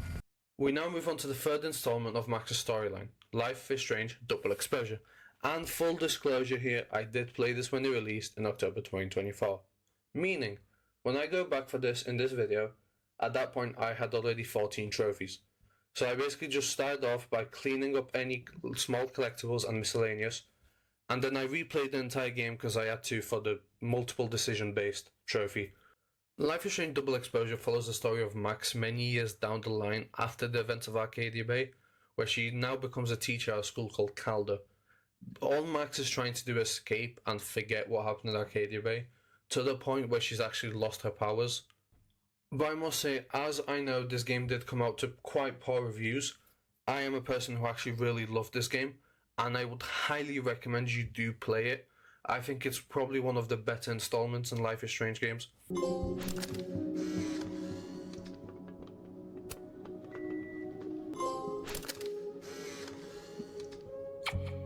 Max? Really, Max? The photo now? God, that smells amazing. God, that smells amazing.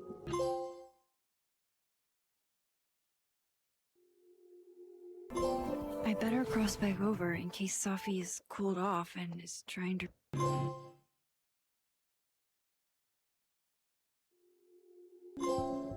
This means I'm in, right? I'm official Abraxas... Oh.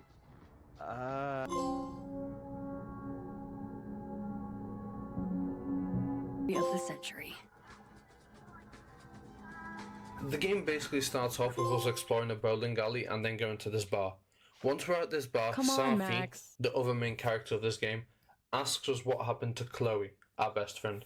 We have a choice to either say she died, or a choice to say we broke up.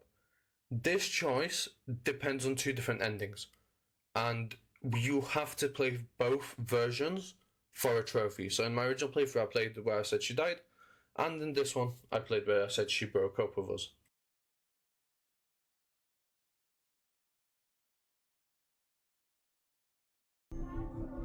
I mean, we were together for kind of a long time after high school. And then we weren't. She wanted to live in the future. I was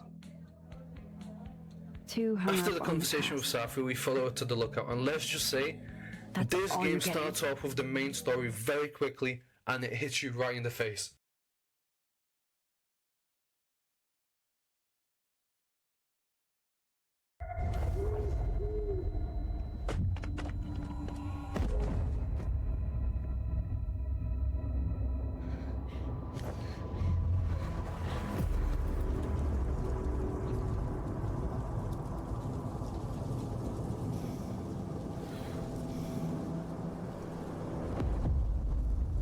Max!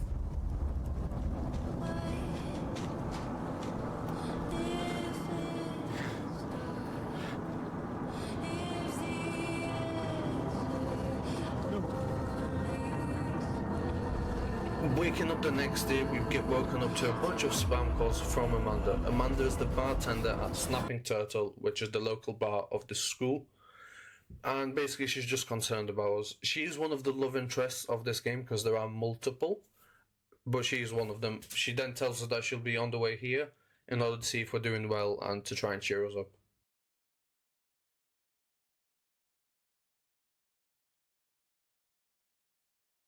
You know, you're probably right.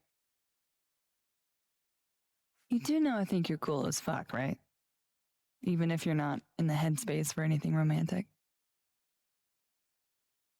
Shortly after Amanda leaves, we find out that Yasmin wants to Now, talk how to us. about that Yasmin is photo? the principal and the mother of Safi. Whilst waiting for Yasmin to be free, we not only speak to Vin, but we also see what's up with Gwen, another teacher in the school, and see if we can help her in any way.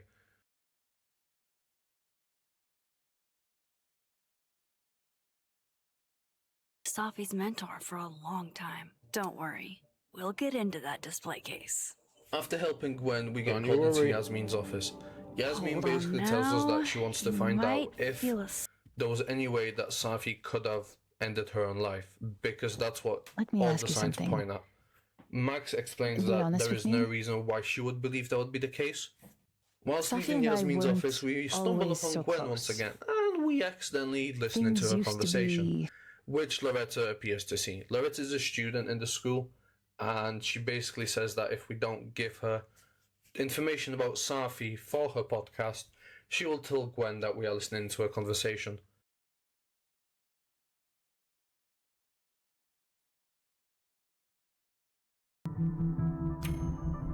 You're bluffing. You were trying to listen in too. You said so yourself.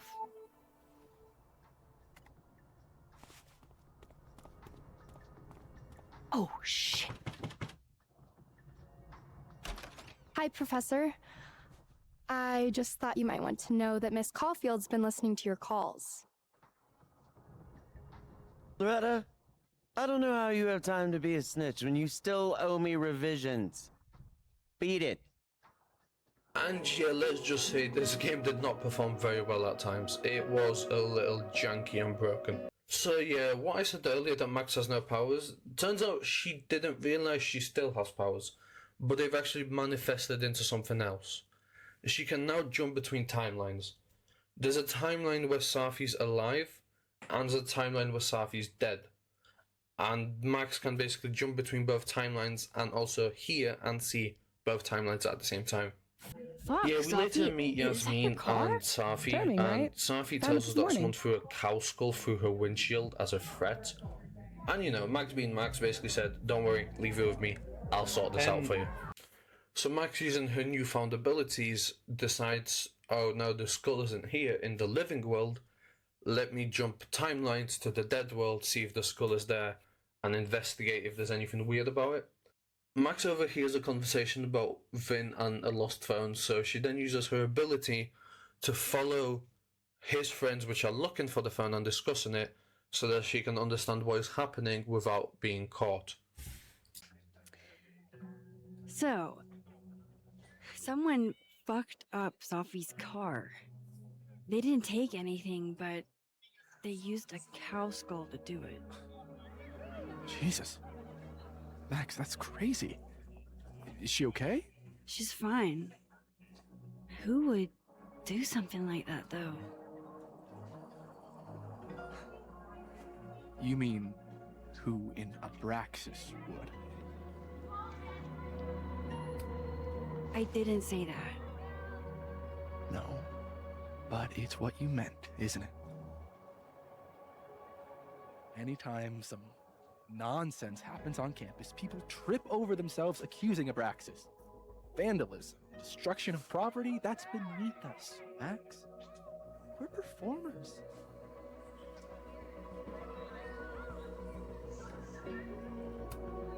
The audience wasn't impressed. That's how you know it wasn't us. And besides, how do you even get a cow skull through a windshield? Hold on. I didn't say anything about our windshield. Yeah, after that conversation with Vin, we are now suspicious that Vin has something to do with this.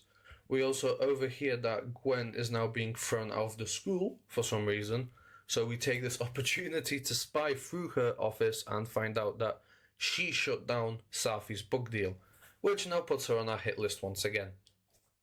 This all has to add up. Somehow. After a lot of back and forth between timelines, we then have the ability to search for Lucas's briefcase, which by the way says to unlock even though it's already unlocked. Whatever. Lucas is the person whose name was written on the back of the cow skull. Lucas is also a professor in this school. And Lucas catches us and, well, has a lot to share with us. What? You can't send Safi that photo. Let me explain.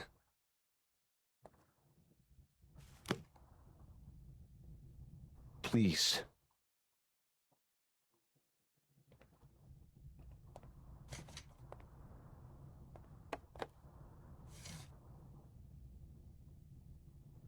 Catherine, my ex-wife, she called last night, mad as hell, because Robbie, our son, was repeating back to her things I supposedly told him. But I never. I mean, I could never. The shit Robbie says I told him, it makes me sick to think about.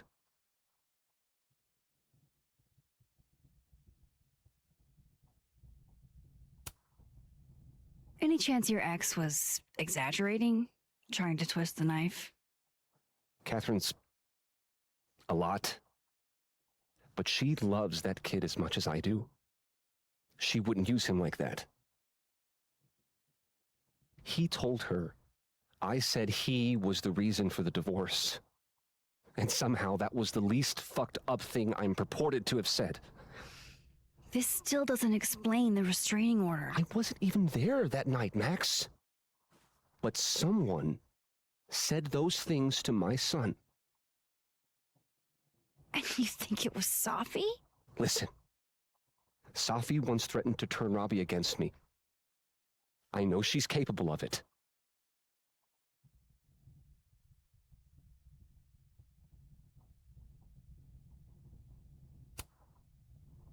Wait. Why would Robbie trust Safi? Does he even know her? She used to babysit for us, believe it or not.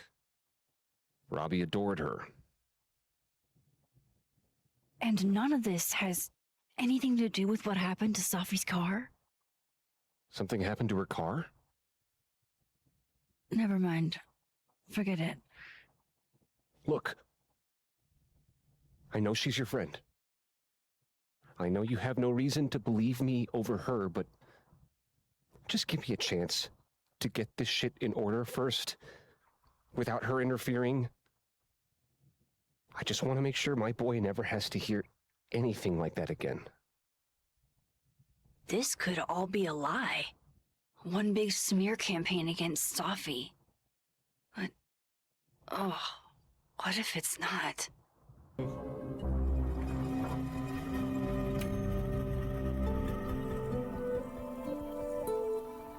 Okay, I deleted it. This is between you and her. None of my beeswax. Thank you. If I can't find any evidence to back this up, I don't even know. At least I have time to look.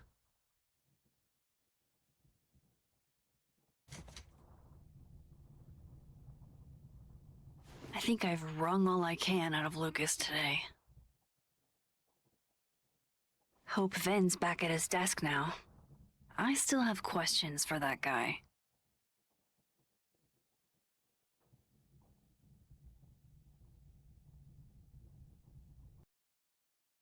Being the nice person that we are, we don't send the photo, and we then go speak to Vin and try and see if we can unlock his phone. So once again, as every puzzle in this game, we decide to jump between both timelines, speak to both Vins, to try and figure out information to then use it against one of them. We then find out his password, unlock his phone, and find out that him and Safi were a little closer than we had known. Who even were you, Safi?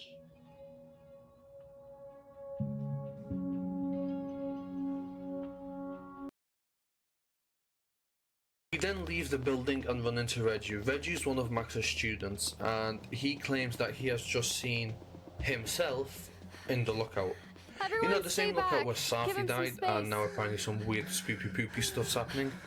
That's always a good sign. But what do you say about something like that? Gwen, what is this? Video proof. Allegedly. From Yasmin herself. Trafficking of a controlled substance on campus. Hold on. There's no way Yasmin thinks you were selling drugs. How could she not? That there is security footage of someone who looks like me, dealing to students. Someone who looks like you.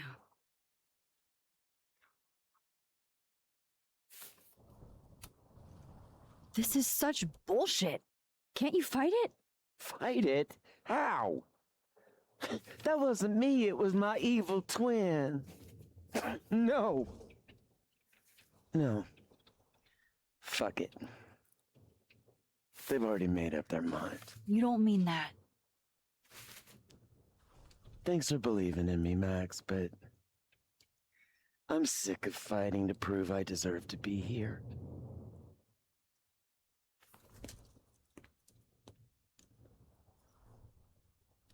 Lucas shouting at his son?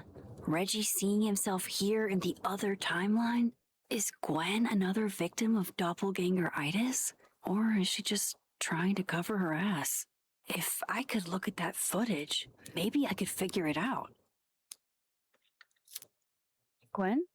What are you doing? Saying goodbye. And fuck you! To Caledon. To Yasmin. And to feeling powerless. Gotta take catharsis where you can get it.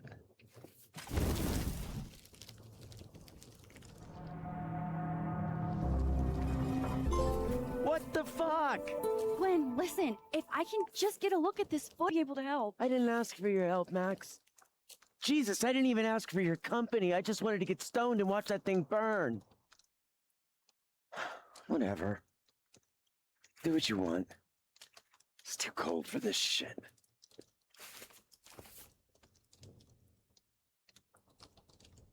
Gwen, wait. I need to ask you something.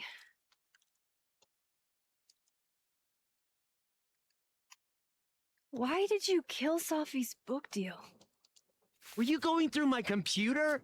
What? No, she told me, but not why. Jesus.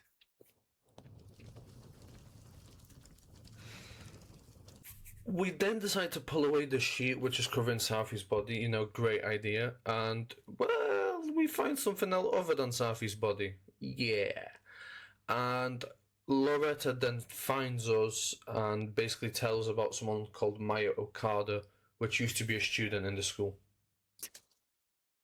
Yeah. Do you think this is what Reggie saw?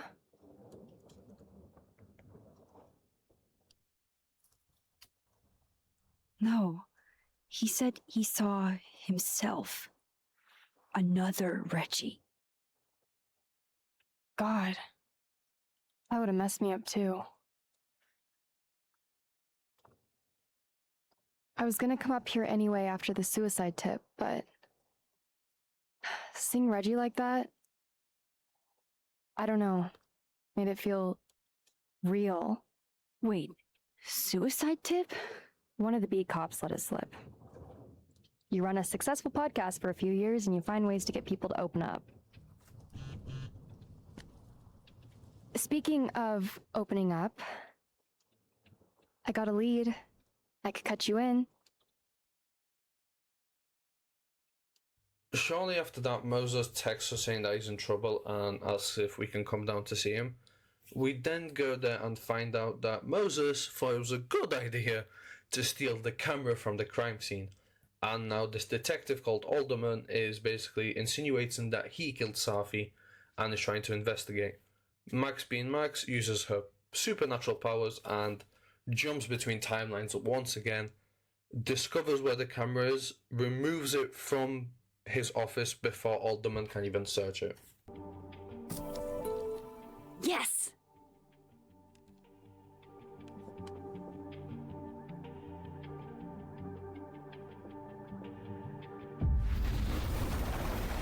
Boom. I just wanted you to have a chance to talk to me alone. Because Miss Llewellyn was a close friend of yours. We have a sensitive situation. We know Miss Llewellyn's camera was taken by someone closely linked to her death. Now, I'm pretty certain I know who took it and why. Maybe you've even guessed my thinking. But if we're going to make any progress on your friend's case, that's not enough. Therefore, I'm asking you, if you have or come by any information about this person or where they've taken the camera, can I trust you to let me know? Miss Caulfield.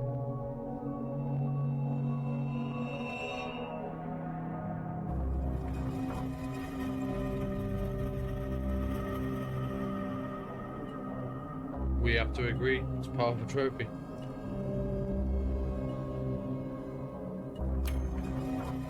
Sure. Of course. If I notice anything, I'll let you know. I just want to point out the only reason I accepted supposedly speaking to Alderman, it was for a trophy that I needed to do. Otherwise, that's an awful decision. We then decide to go back to Max's house because she has a dark room and basically take a look at what's on this camera. And I'll leave you here. I'll let you see for your own.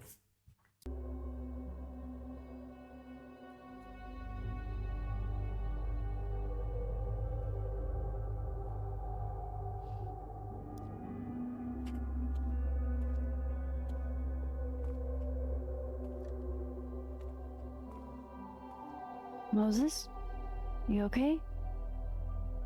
Is it weird that I'm low-key nervous about seeing Safi's, you know, final pictures? Far from it. Safi was special to us. To everyone. But I meant, are you okay?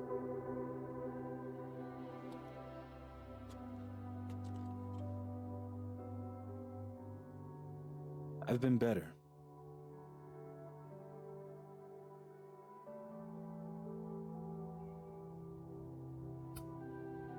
I apologize for what I said to that detective. You have to know I wasn't being serious. I was only trying to... Take the easy way? It's nice when you have that option. You know what? It's fine. It's fine. Hey, look. Maybe seeing Safi again will help clear the air.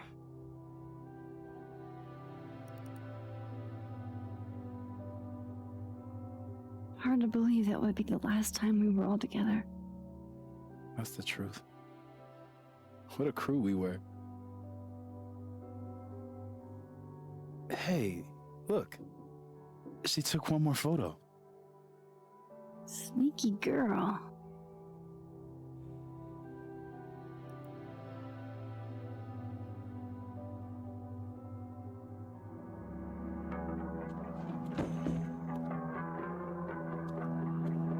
What is this?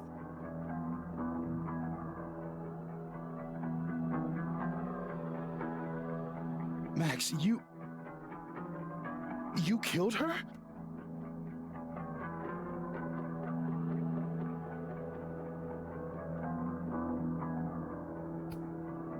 That isn't me in the picture. I swear. Yes it is, Max. It's Photoshop. A deepfake, maybe. I don't know. You sold me out to Alderman. You were covering for yourself. No, Moses. Please. This is me you're talking about. Me. There's a lot I don't know about you.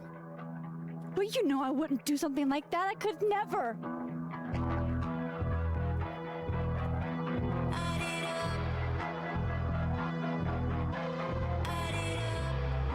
You stay the fuck away from me.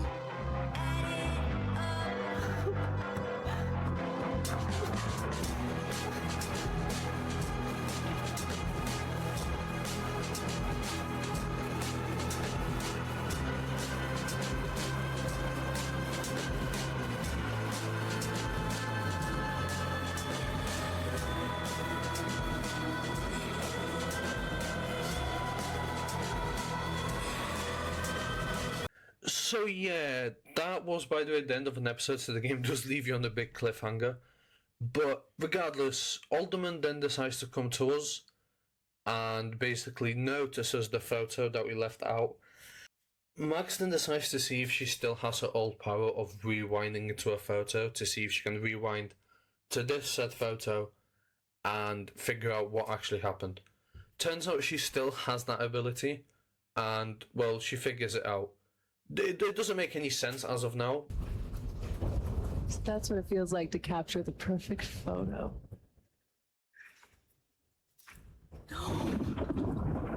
Feels good. Final. Safi.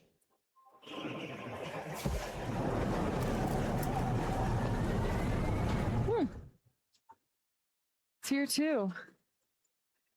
But there wasn't a storm the day Sophie died. Maybe we are cursed. You, me, and Maya. Sophie! How did we get here? What happened?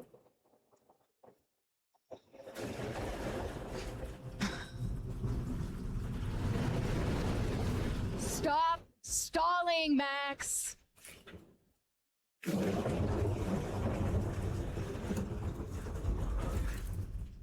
I don't understand. What do you want from me?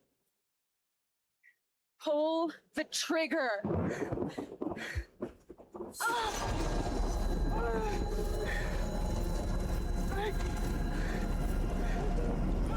Max then messages Moses asking if he can come to the Overlook to explain exactly what has happened and what the photo is. She also then entrusts him enough to explain her super abilities to him in the hopes that maybe he'll understand the situation a bit more. He basically doesn't believe her, so asks if she can prove her abilities. And well, we then just basically showcase the ability of being able to jump between two timelines. Machine Angel Psychic Storm.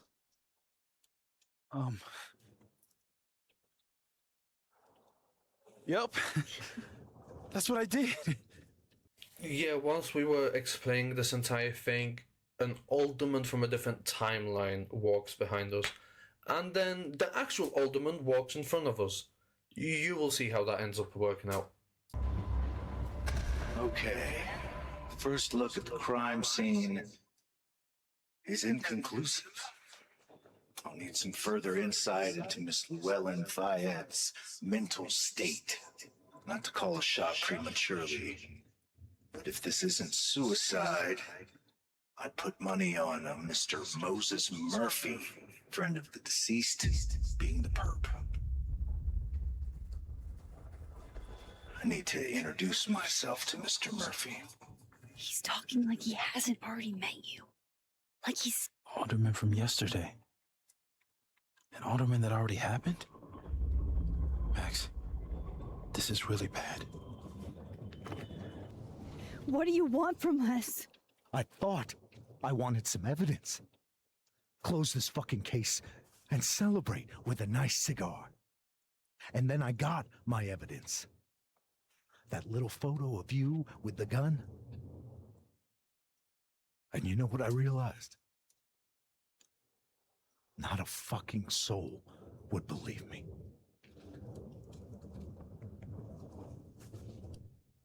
You're going to pay for what you've done, Maxine Caulfield. And I'm here to collect.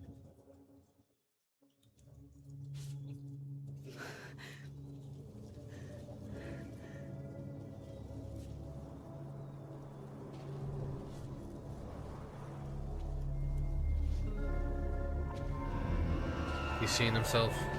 He's seeing himself.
Max, you have to let go!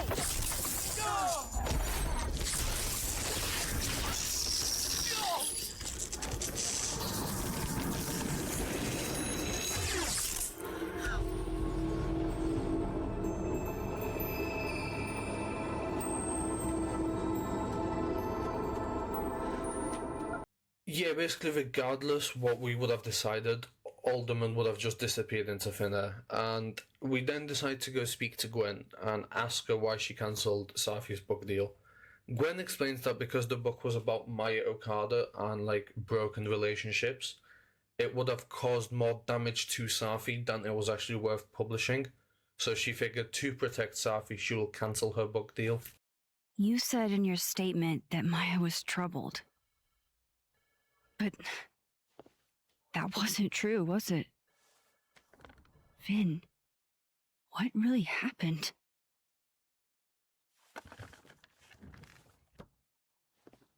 Ask Lucas Colmenero. It all started in his class. He has Maya's blood on his hands. After finding out a lot about Maya Okada and find out that Lucas is somehow involved, we decide to go search his office. And we find out that he has a secret copy of Maya Okada's book that she was writing her first script. And let's just say we compare it to his book, which he's about to release, and it's identical. He's plagiarized Maya Okada's entire book. We now have an imaginary date with Amanda in the hopes that it calms us down, relieves the stress and just makes us a little happier. At the end of this, we basically just have to make a decision if we want to romance Amanda or not. That's basically all that takes place here.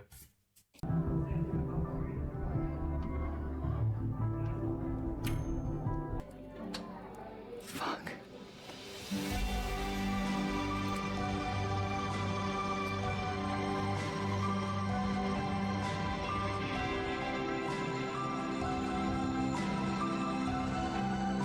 In the exact same place, but in a different timeline, we have the exact same opportunity with Vin. However, this time Vin decides let's play Smash or Pass, and at the end of it, we have to decide if we want to romance Vin. I'm drunk. We then make our way back home as Max, and she discovers that someone's broken into her house. A lot happens in the next 5 to 10 minutes, so I will let you just watch it.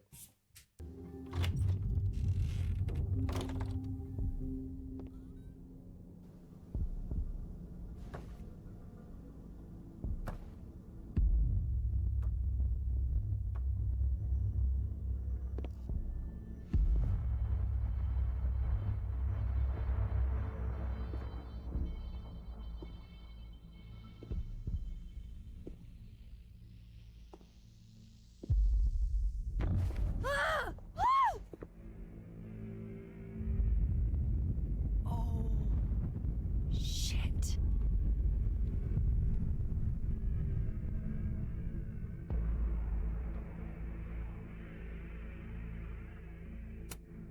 Oh shit, he's right.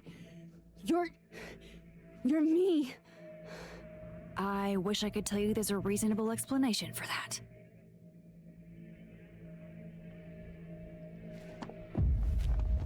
Wait!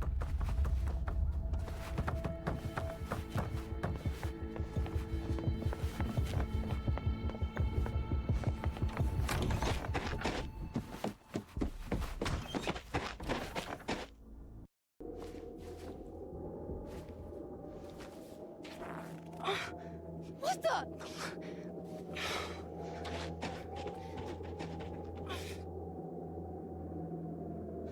Stop!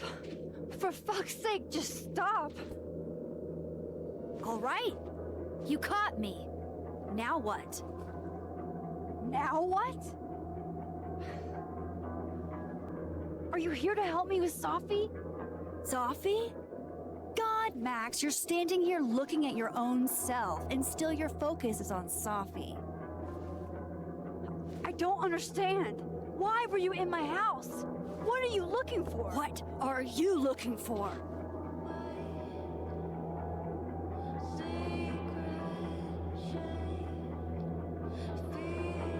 All that stuff in your dark room? About Lucas? About Vin? About Gwen? Shit you have no reason to know about or care about.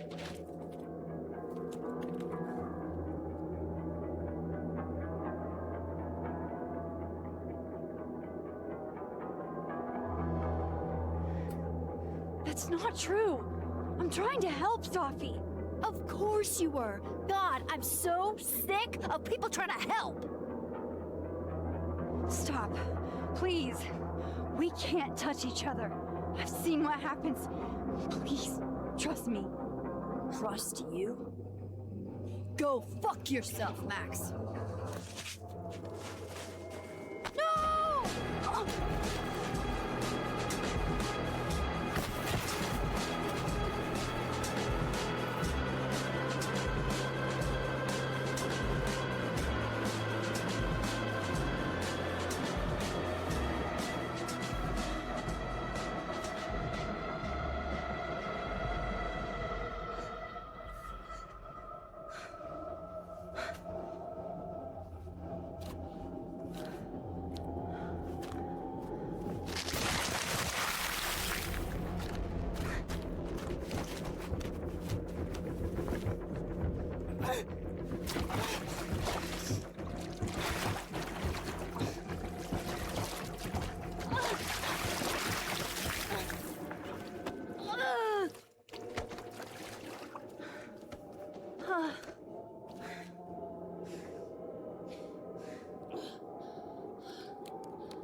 Come on!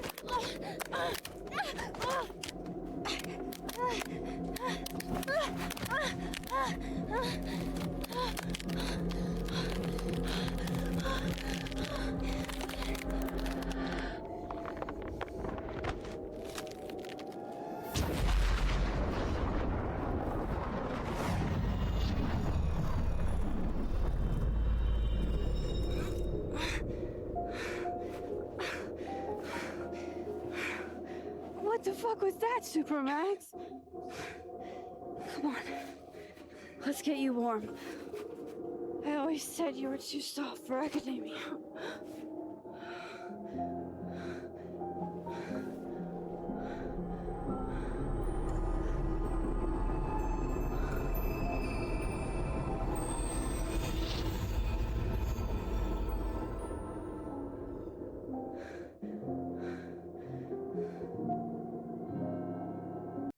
Yep, that's right. Turns out Safi is a shapeshifter, and has been her entire life.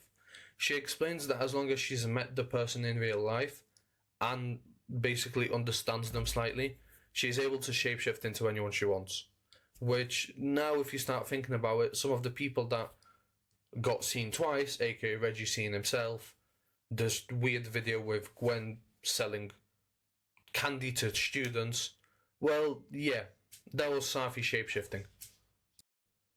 Max and Safi then decide that they want to get revenge and expose the truth regarding Maya Okada and that people mistreated her, that Lucas is involved. So we team up with Moses from the Dead World and basically create a whole slideshow exposing Lucas in a massive way. Me and Safi are hijacking the roast tonight. We need your help to run this slideshow instead. We have good. Yeah, this segment I just added in because it's such a good moment. Dead Moses trying to build a gingerbread house but his chimney broke, so Safi from the living world gives him his chimney, resulting in quite a nice bittersweet moment. It's for real? From the other side, from Safi? What's she doing? Is that Safi? Yup. That's definitely Safi. Yeah, Safi then changes into Loretta and tries to push Lucas's buttons before the big grand reveal. It kind of works out, but Max obviously tries to play innocent to maintain this disguise. And yeah, we're about to discover a lot about Lucas and expose him, so enjoy.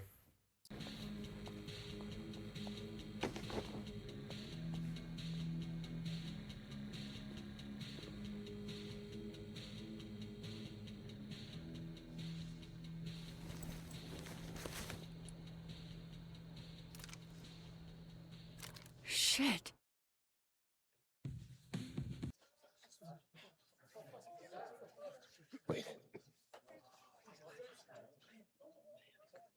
that's not right. What is this?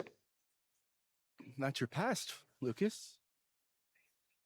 Your former student, Maya Okada. Now that's odd. I thought this was a presentation about your book. Would you care to explain what Maya's doing up there instead? These are not my slides. No? Then let me help you out.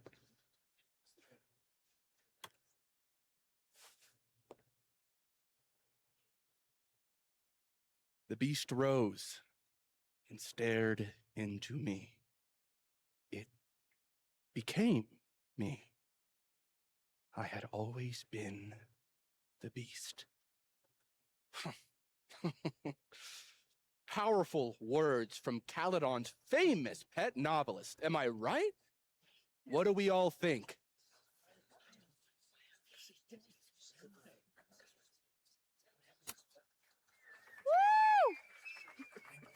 What?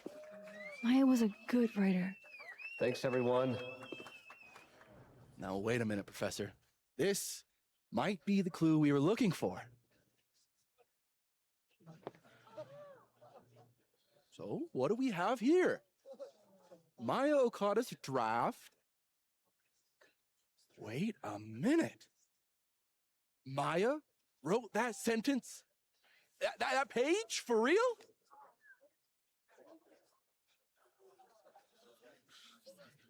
Yes, for real. But you already know that. Because every word of your venerated novel belongs to Maya Okada. What the hell are you doing? This is slander. Every one of this man's accolades belongs to Maya Okada. That's why he only wrote one book. Can't believe this. That's why the one book. You were right. It's working. I need to get away with this. I am serious. Superpowers aren't the answer to every problem. Finally I share would the know. good news with the rest of Caledon. As of next year, Wilder Beasts All and right. Bees will be adapted into a feature Trust you. film. We have to get in this time, Max. So, This is Vin's that'd turf, be your not cast mine. list, friends.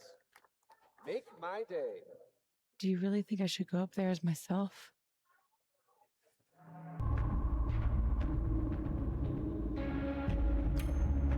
You can do this. Fuck. Honesty is not my strong suit. Here we go.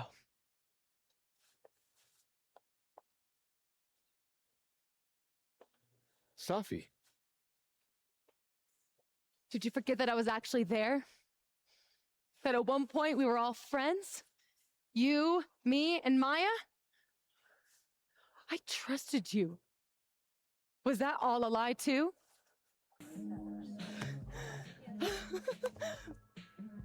You don't know how much this means to me, Max. I'm just happy to share this moment with you. Okay, enough. Let's celebrate. Hey. We need to talk. Alone. And before you say, fuck off, you'll want to hear this. Yeah, after Lucas told Safi that he wants to talk to her in person, everyone kind of started getting headaches. Coincidence? I don't think so. So, yeah, just take a look at what she discovers and what she does with this information. You lied to me. You lied to me. You lied to me. You lied to me. Sophie, you lied to me.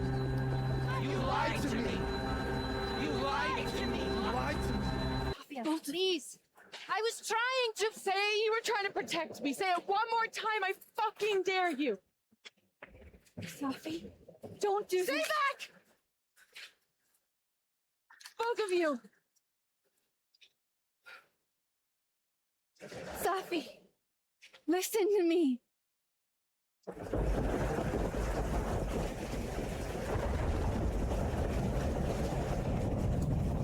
Something's happening to your powers. You're losing control. All this time I've been trying to get justice, and she's the one who's been getting in the way. Not Gwen.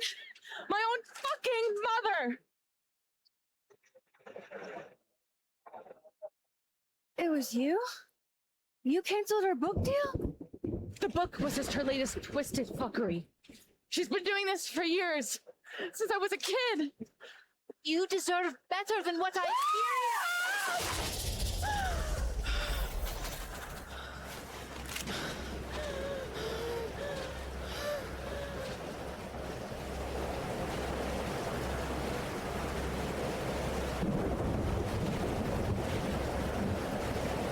Sophie? Remember what I told you about Arcadia Bay? About the storm? It's happening again!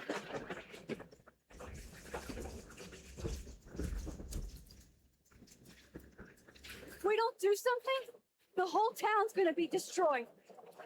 And you don't want that on you. Trust me. Max, she kept me from seeing my dad. And she made me think it was his idea. How fucked up is that? You don't understand. This world can be so cruel. How's this for cruel? The only time in my entire life that you were controlling me was when I wasn't even me!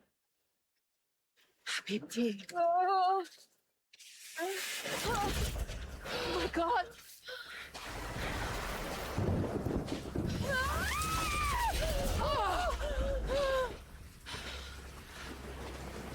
Who the fuck do you think you are? I'm your mother. One day you will understand. Shut up! I've done everything for you. Shut up!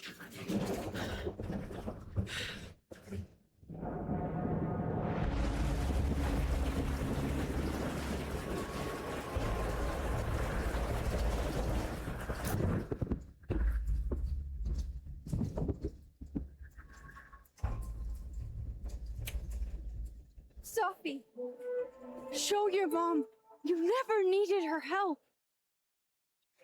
This isn't you, Sophie.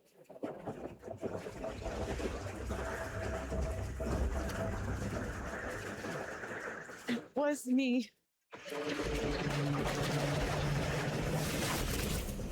Sophia.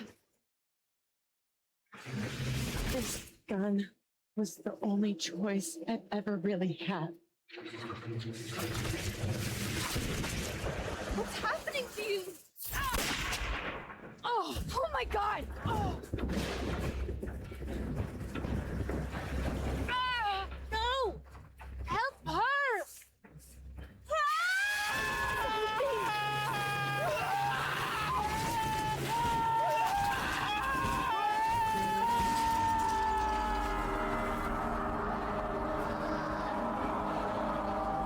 I failed. I didn't stop this.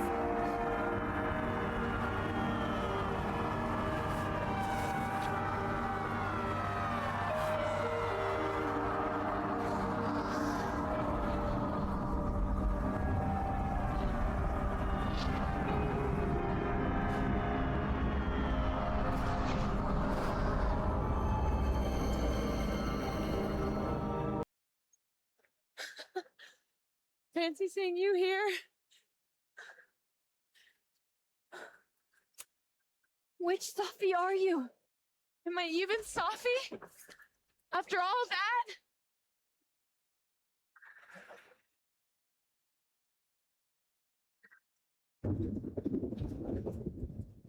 Holy shit! You really did it! Weather's worse than I remember it. Storm followed me. So did I, apparently. I've never done that before.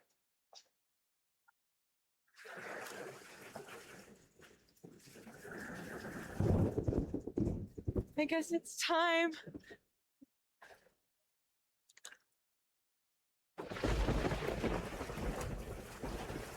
Do you understand what you're asking me to do? You've already done it, right? At this point, it's just recitation. Sophia, I'm serious. This is too much.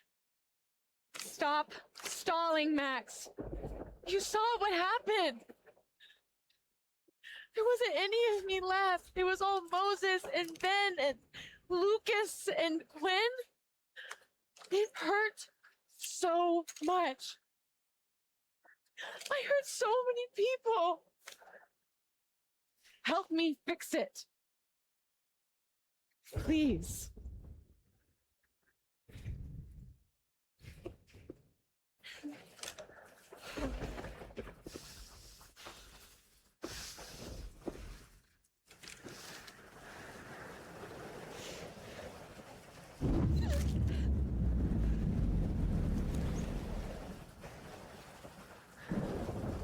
That's what it feels like to capture the perfect photo.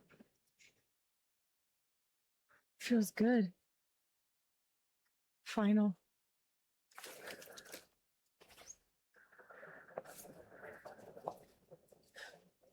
Maybe we are cursed. You, me, and Maya. Or maybe the world is cursed. We just live in it.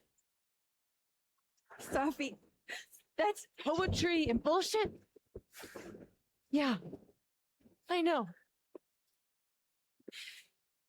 You're so important to me, Safi. God, you're such a cornball. Pull the trigger. Okay.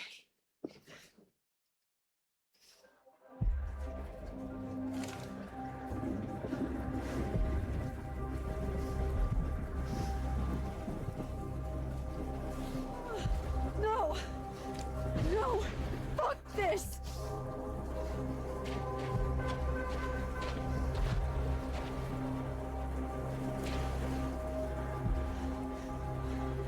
Max!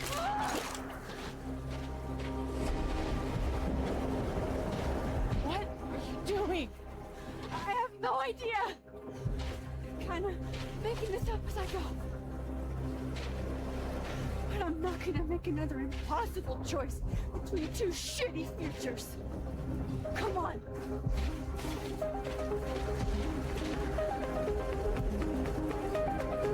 With Max refusing to basically kill Safi, she has now broken the timelines and merged them together, resulting in Safi being trapped in individual characters. As you're about to see, we have to release Safi from Moses, Lucas, Gwen.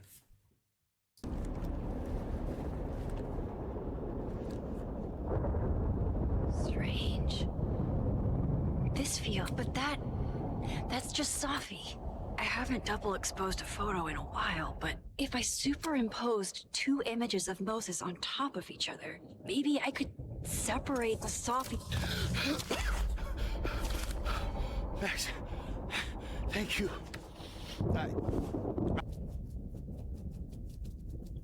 When a door closes, the window opens.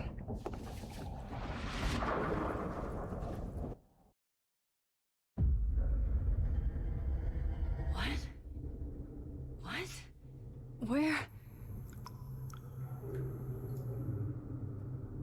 This isn't Caledon. This is Blackwell Academy. Chloe was shot here. I listened to it happen. You don't know who the fuck I am or who you're messing around with. Where'd you get that? What are you doing? Chloe! Come on, put that thing down! Don't ever tell me what to do. I'm so sick of people trying to control me. You are going to get in hella more trouble for this than drugs. Nobody would ever even miss your punk ass, would they? Get that gun away from me, psycho! No! Ah! Oh!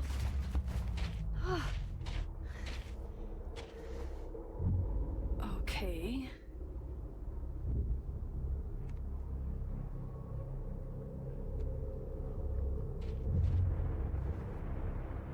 Yeah, from experiencing the scene in the bathroom again, but obviously now with Max and Safi, we are now once again trapped, supposedly, in Mark Jefferson's bunker. Basically, Max is just having a mental breakdown and experiencing a bunch of relapse memories that like traumatize her to this day. Anything but that. I can't. I was 18 when Jefferson trapped me in that chair.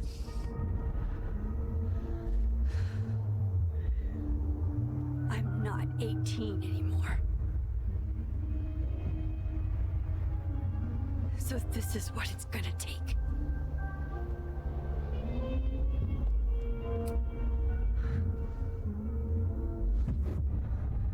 Oh God, I can't move.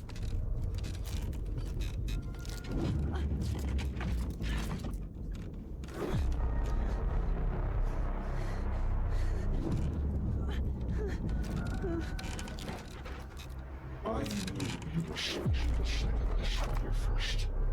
Sophie. Yes. I still hate that word. But I love the beauty in your eyes. Holy shit. Didn't Jefferson say that to me?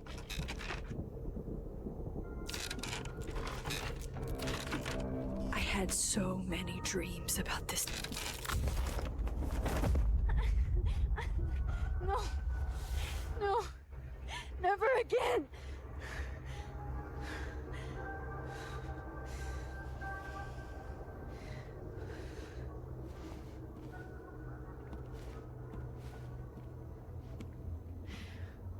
Once is all you get.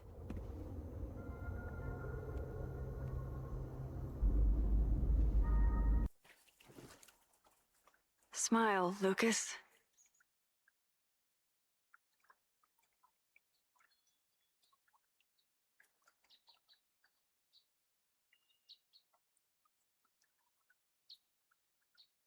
Maybe double exposing the photo again? It worked with Moses. Max. It's really you. In the flesh.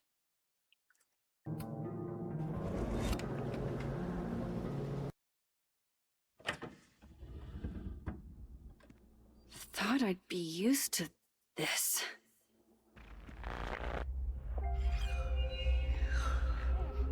Don't worry, Safi. I'm coming. Is this the same room? Hang in there a little.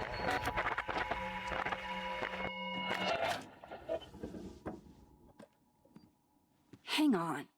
Okay, wait. I'm gonna nap till June. Maybe September.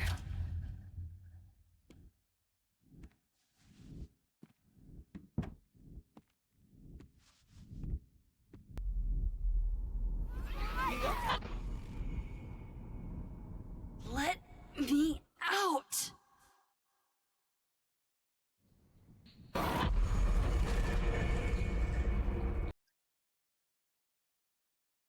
Hang on, Gwen.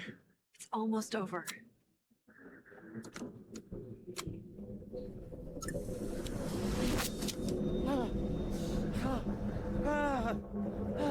Max!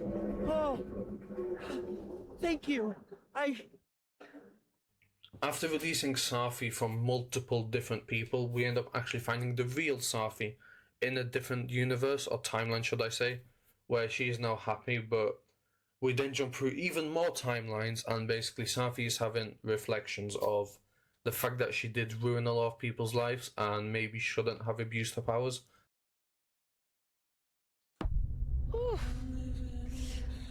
So, any chance of everybody just forgetting I tried to rip out their soul? Here's the thing.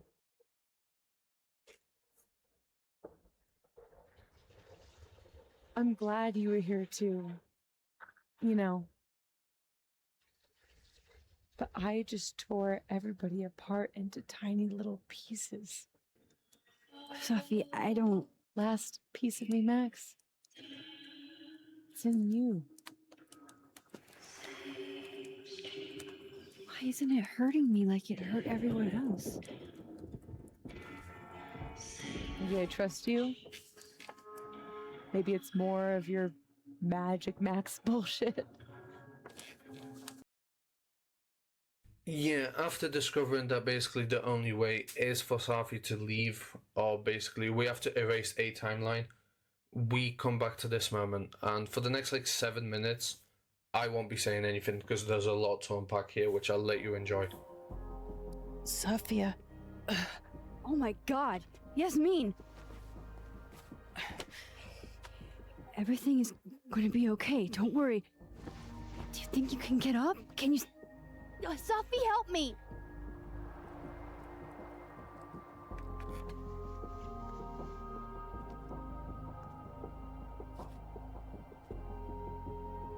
Clean break.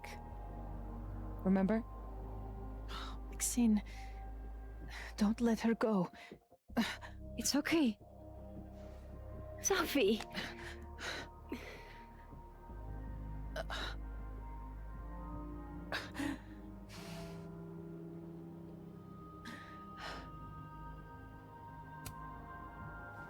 You do have a place here.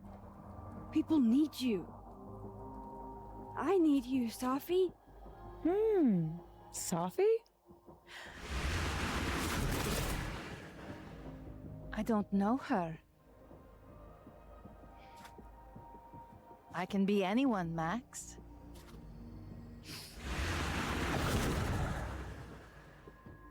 I can be your new boyfriend.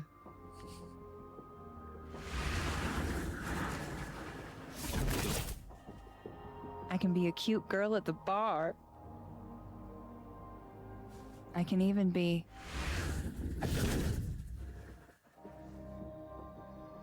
Sophie, stop it! It's real? I wasn't hallucinating? What are you? And what did you do with my daughter? You can make her forget she saw that, right? Better yet, you could make me unshoot her. You have an instant undo button on life, Max. Why not use it?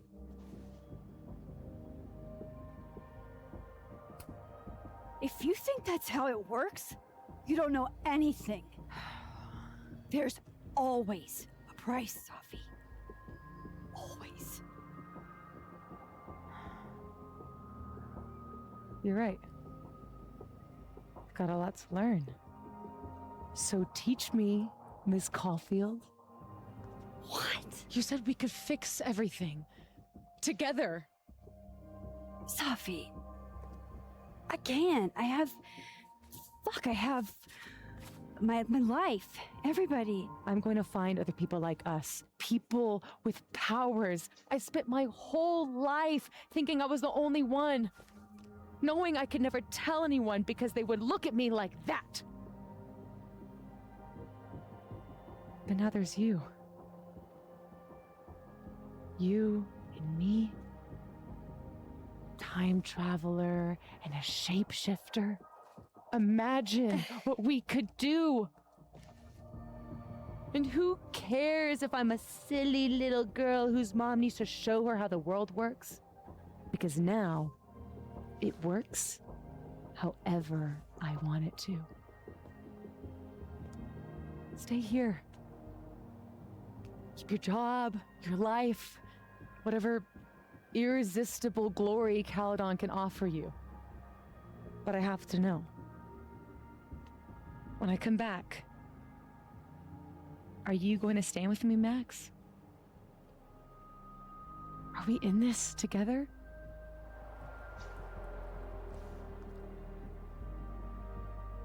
Or is everything you said in the storm just words?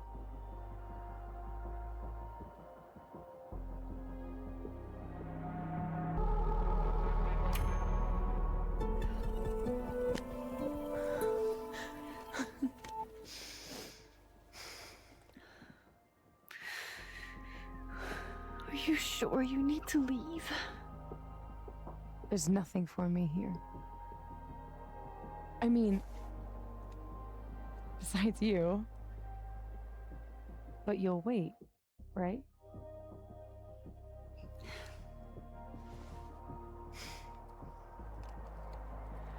Be safe, Sophie.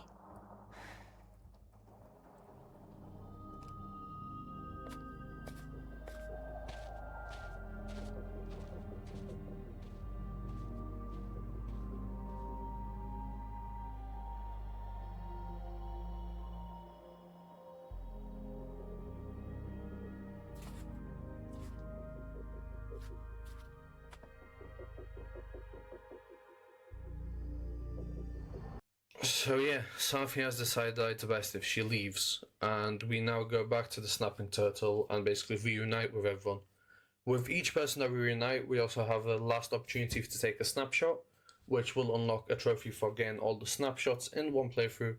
And also throughout this entire playthrough, we were discovering something called platypus facts. It's literally as it sounds, it's facts about platypuses. And we will also get a trophy for discovering all those facts. Would you really have believed me, though? If I had told you? It is pretty insane. You know, I remember rejecting you. And then you just found a version of me that still wanted you. A pretty cool trick. I kind of fucked up. Where does that leave us?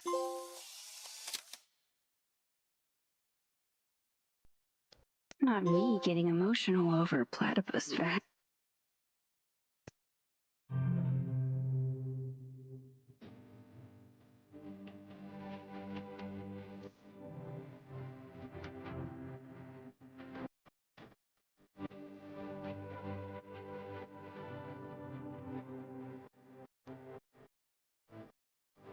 I think it's time I explained a few things.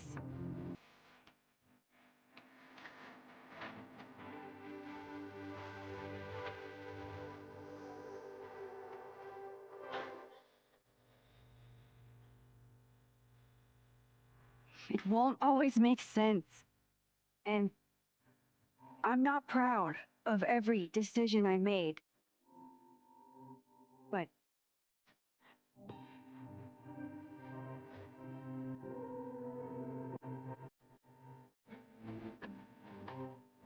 it's the truth. What's coming next is going to be difficult. For all of us. But we're going to get through it together. I promise.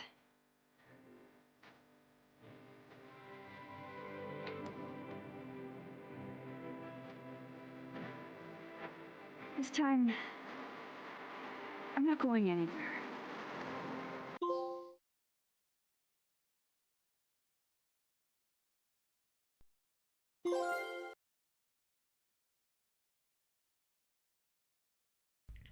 After rolling all the credits, the game leaves with a pretty cool teaser for what is probably going to be the next game after the newest one.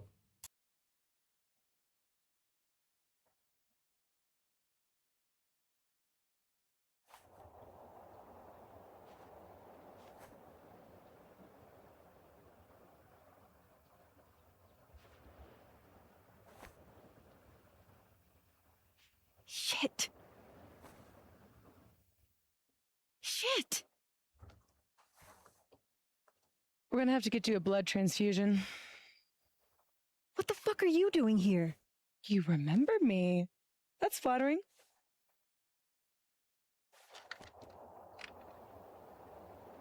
I've seen nosebleeds like that before.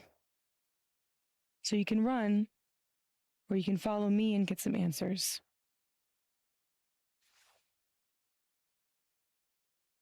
Your choice.